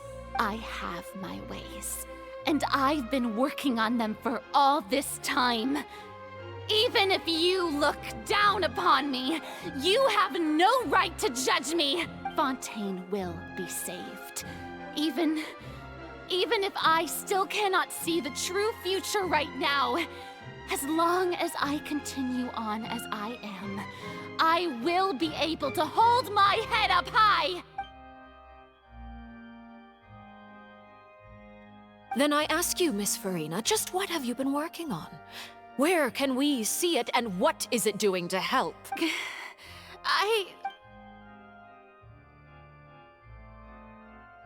My machinations are just like the prophecy itself. They will only reveal themselves at the fated time. It is just that beings like yourselves are unable to perceive them as of yet. I see. As a god, the proof of your labor always lies beyond prying mortal eyes. Allow me to be so bold as to ask another way. Would it be possible for you to tell us the parts of your plan that are not confidential? Such as your emergency response plan for the impending disaster? An emergency response plan? Oh, that look in your eyes. Have you not even prepared one of those?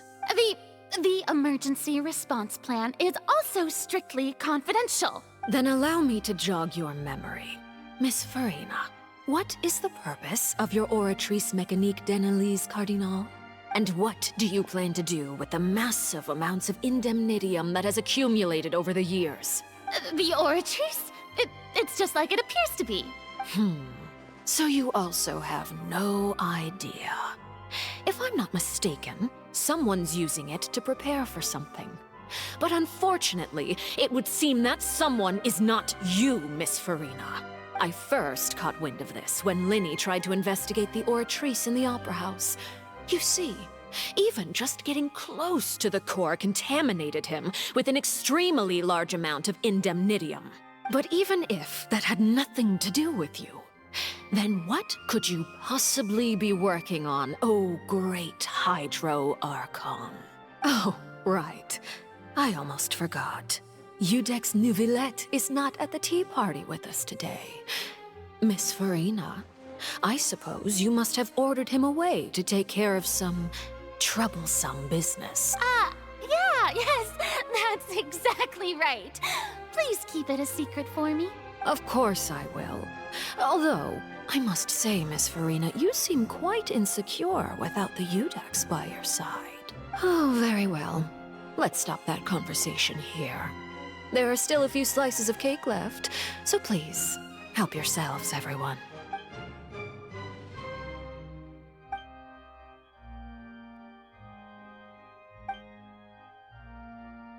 Traveler, I heard that you were recently commissioned to handle a few matters on behalf of the Udex.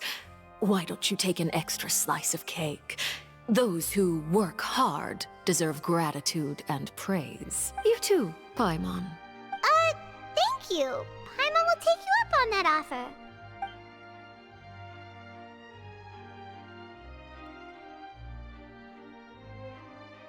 Oh, Paimon's super full. That cake was great. If it's on my tea table, it must be of the highest quality. Yes, and we must thank the knave for bringing these over as well. You're welcome.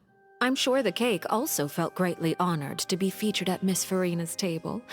And I was merely catering to Miss Farina's tastes, seeking a chance to chat over tea.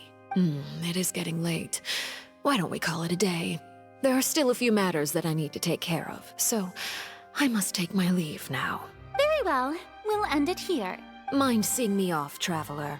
We could use the opportunity to discuss Child before I must be on my way. Paimon's coming too!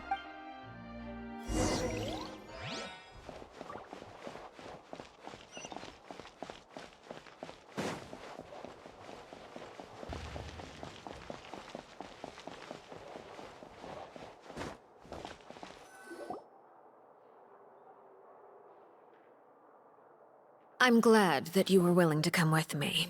Of course, Child was just an excuse. I have no interest in your dealings with him. That's what Paimon thought. You lent your aid to the children of the House of the Hearth. As their father, I would like to express my gratitude. Do I look like an irresponsible father to you? The House of the Hearth is very important to me.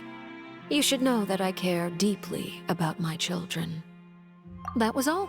Formal topics should be discussed in formal settings, and informal topics in informal settings. I know you just returned from the fortress of Meripede. Relax. I have no intention of trying to get anything out of you. Linny, Lynette, and Fremine are still there, and I trust their judgment and abilities. They've all been working very hard and have always done all they can to fight back against anyone who tried to stop them, especially Linny. You mean Writhsley. He's a tricky one to deal with. It's unfortunate that Linny's so eager to prove himself that he can't learn to rely on others, including me. By the way, and you can just consider this a bit of idle gossip, but what's your impression of Farina? You are outside of our disputes, and the freest person in all of Fontaine, able to move around most easily. Allow me to share my perspective with you. And that's everything that happened during the trial. Master Child was declared guilty and immediately transported to the Fortress of Meripede. Didn't he say he was coming here on vacation? Does he not feel an ounce of shame for all the trouble he has caused? Forget it. He did give us an opportunity. I will be meeting someone shortly. Do you require help with any preparations? No need. I will take care of it myself. I need to meet with Farina, the Hydro Archon. She is at the heart of Fontaine.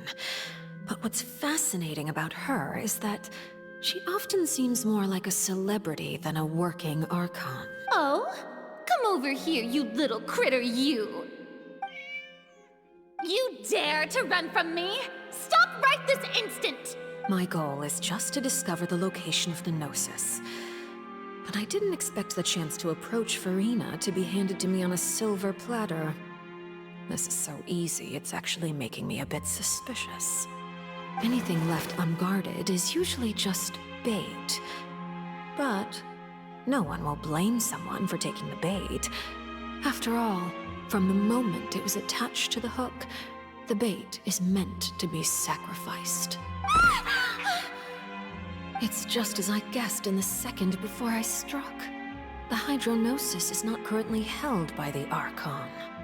In fact, this Archon doesn't seem like a god at all.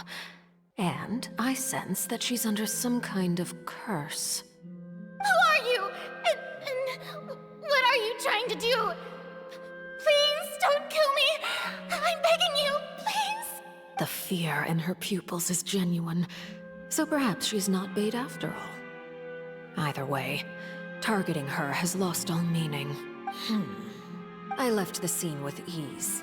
Nobody came looking for me, and nobody could serve as a witness to my near assassination of Focalor.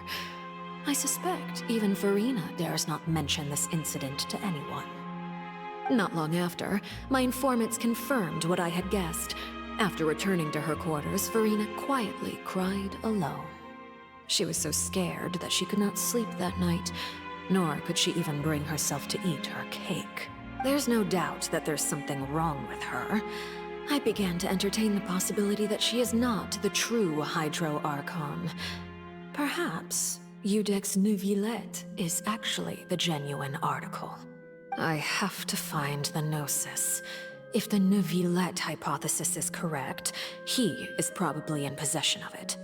Alternatively, it might have been hidden in a place that's hard for ordinary people to access. Yes, Father. My dear children, please speak. News from the Fortress of Meripede. Master Child has gone missing. On top of that, the contacts and guards we bribed at the fortress have all gone quiet as well. Probably the handiwork of that Ridesley. I'm afraid so. This is a good opportunity. The value of a Harbinger is much higher than most would imagine. We now have an excuse to exert diplomatic pressure on the Fontaine authorities. Set up a meeting for me. I would like to meet the Hydro Archon and Iudex Neuvillette. Oh, and I have an additional mission for you three. Yes, Father. Tartaglia's disappearance was not a part of my plan, but I can use it to make a breakthrough. With this as my excuse, I can ask for an official audience and continue my investigation of Farina and Iudex Neuvillette. The initiative belongs to the House of the Hearth. My wish to investigate the Fortress of Meripede will be a front. Linny and his group will be responsible for the actual intelligence gathering.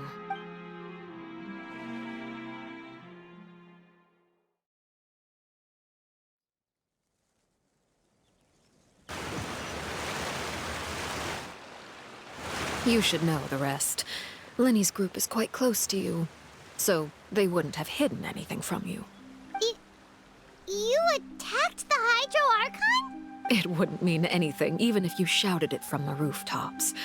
After all, even Farina herself is still pretending that nothing of that sort ever happened. Alright then. I've now had 2 chances to enjoy tea with Farina. I have to say, the leadership of Fontaine is even more inscrutable than I had imagined. I once surmised that Iudex Neuvillette must be the Hydro Archon, but now, that doesn't seem right to me either. I am a servant of Her Majesty the Tsaritsa. Over my years of service, I've learned how a real Archon conducts and carries themselves. Whether Iudex Neuvillette or Farina, neither fits the bill. It's hard to imagine either of them as the Archon. Of course, that is all just how I feel. Gut feelings often do not require justification.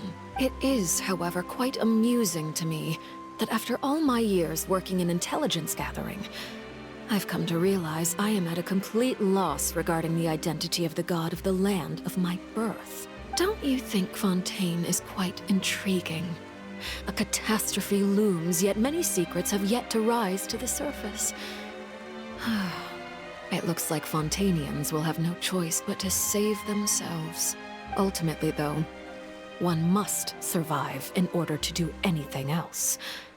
Should the need arise, I would be happy to cooperate with you. You don't need to commit to anything right now, of course.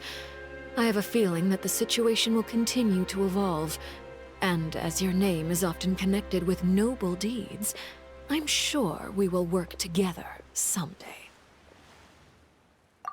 He certainly returned quickly. You must want to catch up with each other, so I'll leave you to him. Neuvillette, is it over? For now, yes. But this issue will prove quite thorny in the long term. I'm concerned that sooner or later the prophesized events will occur. Thank you for protecting Furina. To put it simply, I used my power to force back the Primordial Sea and reseal the sluice gate.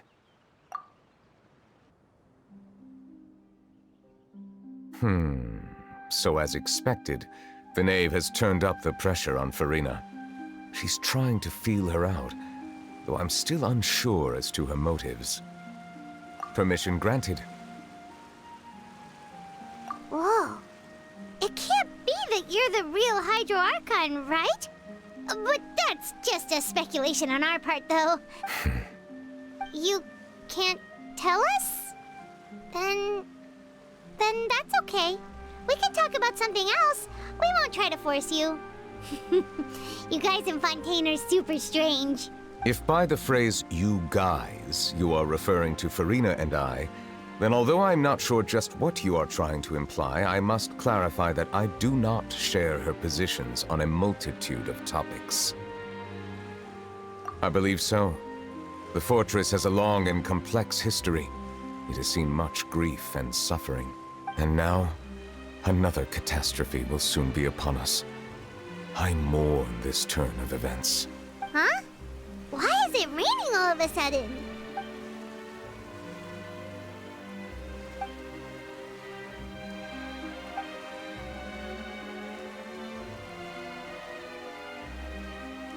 You may be closer to the truth than you think.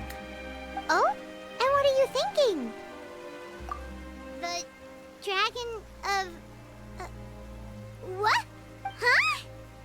Please do not be so surprised. Furina? Neuvillette! Neuvillette, are you listening? My apologies. We were just guessing randomly. We didn't guess right, did we? You're not actually the Dragon Sovereign of Water, right? Well, if you don't want to confirm or deny... You guessed correctly. I sincerely hope you'll be able to keep this a secret for me. Right, of course. We'll definitely help you keep it a secret. There's still something Paimon wants to ask you, though. Please, go ahead. Well, if you are the Dragon Sovereign of Water, and you were able to force back the Primordial Sea from the fortress, then since Fontaine's prophecy is all about seawater, couldn't you just use your power to solve the crisis? None of the currently living dragon sovereigns in the world, myself included, possess our full dragonhood. They say that when the first usurper arrived on Tivat, they seized a part of the dragon's power. Today, that stolen power is the basis of the Archon's authorities. There are 7 elemental Archons and 7 matching dragon sovereigns. The dragon sovereign of water who lived through that era perished a long time ago. As their successor, I know far less of that part of our ancient history. In any case, I believe I will not be able to do much unless the Archon disappears and returns their elemental authority to me. Given the status quo, however, I would recommend finding another way to deal with the prophecy. Oh, so even you can't solve it. I still have some urgent matters to attend to at my office. If you have any more questions regarding ancient history, You are welcome to discuss them with me at a later time. Please go right ahead. There's a place that Paimon wants to go too. Traveler, why don't we pay another visit to the Fortress of Meropide? Paimon is a little worried. We'll see you another time. Take care.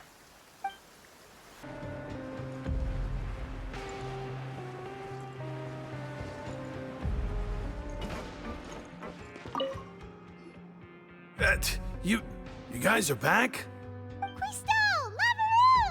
You guys didn't get caught and thrown back down here, right? Huh? No, not at all. And here I thought you'd managed to escape from jail during all the commotion. I'd held you up as legendary jailbreakers, but now you're telling me you just never left? We're sorry, but we just had some business to take care of. All right. There's no need to get caught up in the details. We're just relieved to see you. He was super worried about you, you know. Hey, it wasn't just me. Weren't you super worried as well? Something like that, yeah. I was also transferred to work in the kitchen a few days ago. I can still hear Quisto mumbling to the carrots. Are those two all right? Do you think they made it out alive? Whenever he'd say that, I'd tell him I'm sure they're fine. Wherever they are, they're kicking back with drinks in hand, enjoying the lovely scenery. Hey, there's nothing wrong with worrying about your prison pals, is there? I mean, considering how they always love listening to all my gossip. These two, they sure are a lot warmer and friendlier than when Paimon first met them. Oh, well, if you say so. I'll be watching you to make sure you finish every last bite.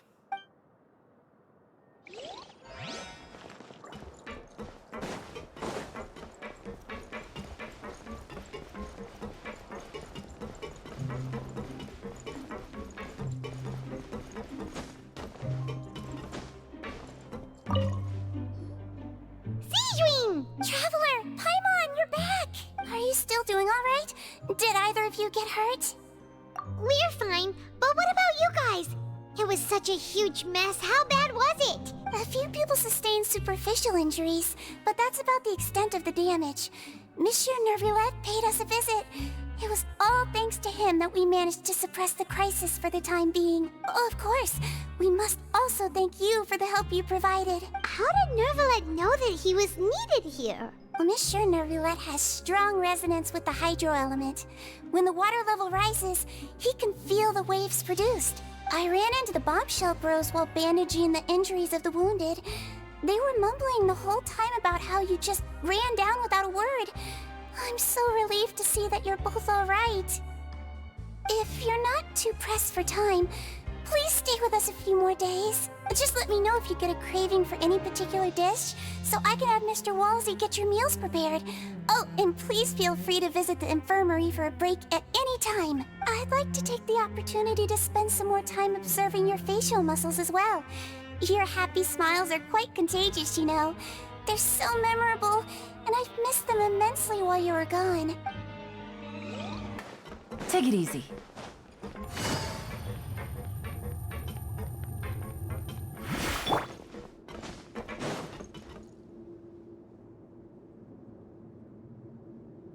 Now guess, what suit will this next card be? A bare-teeth cat? Well, look who it is.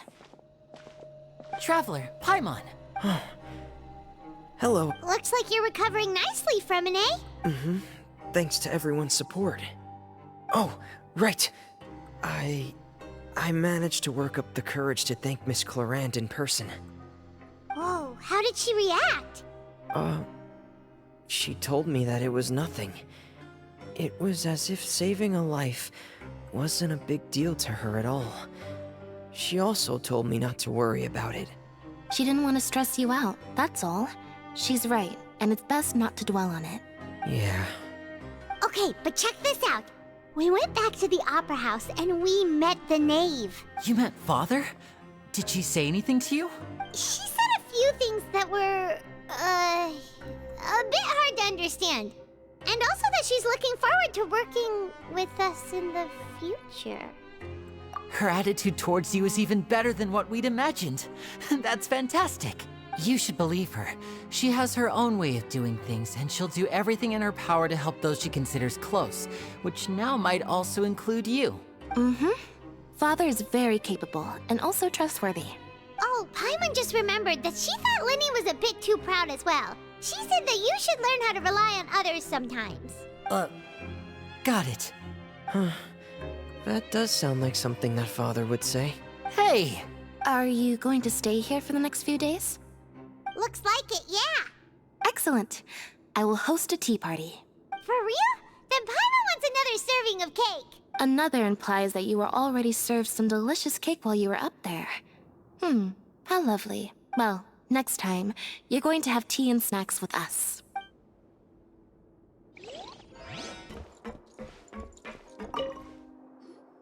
Jurier, Miss Sijween told me you still haven't eaten.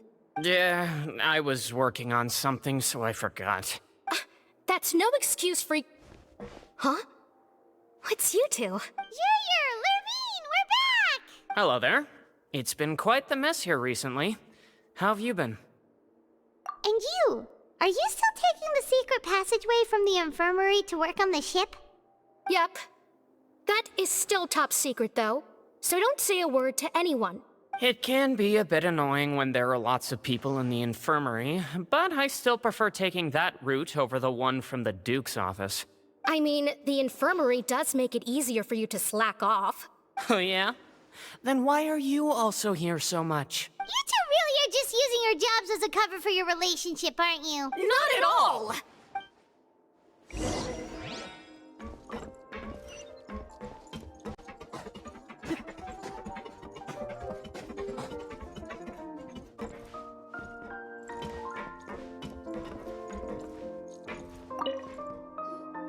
Do my eyes deceive me, or did I just see two inmates come back after making it to the surface?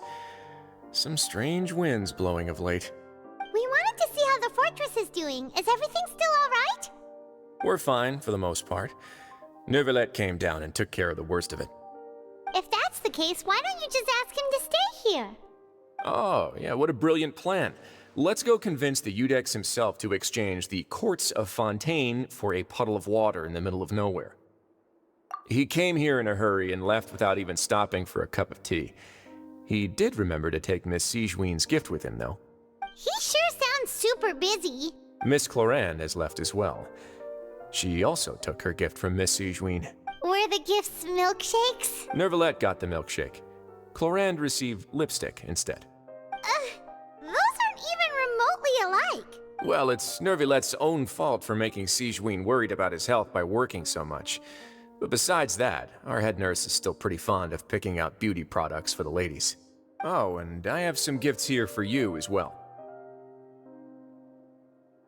Are these from Sijween too? Nope, they're from yours truly. You've already wrapped up your work at the fortress, so you can return to the surface at any time. You haven't yet served your full prison term, however, so you may continue to use your cell until your term is up. For real? Then we could stay here for a really long time? You may access the cafeteria for free. Hooray! Just remember to come complete your paperwork once it's time for your release. We're back in our cell again. We're no longer prisoners though, so it really doesn't feel the same. Being free sure feels pretty special now. Huh? How did you know? Hey, that's not true! All right. Okay, Paimon just wanted to say that we really are an amazing duo after all. It's like we've now gone to so many places together and become friends with so many people. We've never stopped traveling or stopped meeting new friends. There are so many bad things in the world, and we're just two people, but we've still been solving problems no matter where we go. Isn't that pretty cool? You're counting Paimon today? Aren't you the only adventurer here? Then let's ask Catherine to give Paimon an adventurer handbook as well.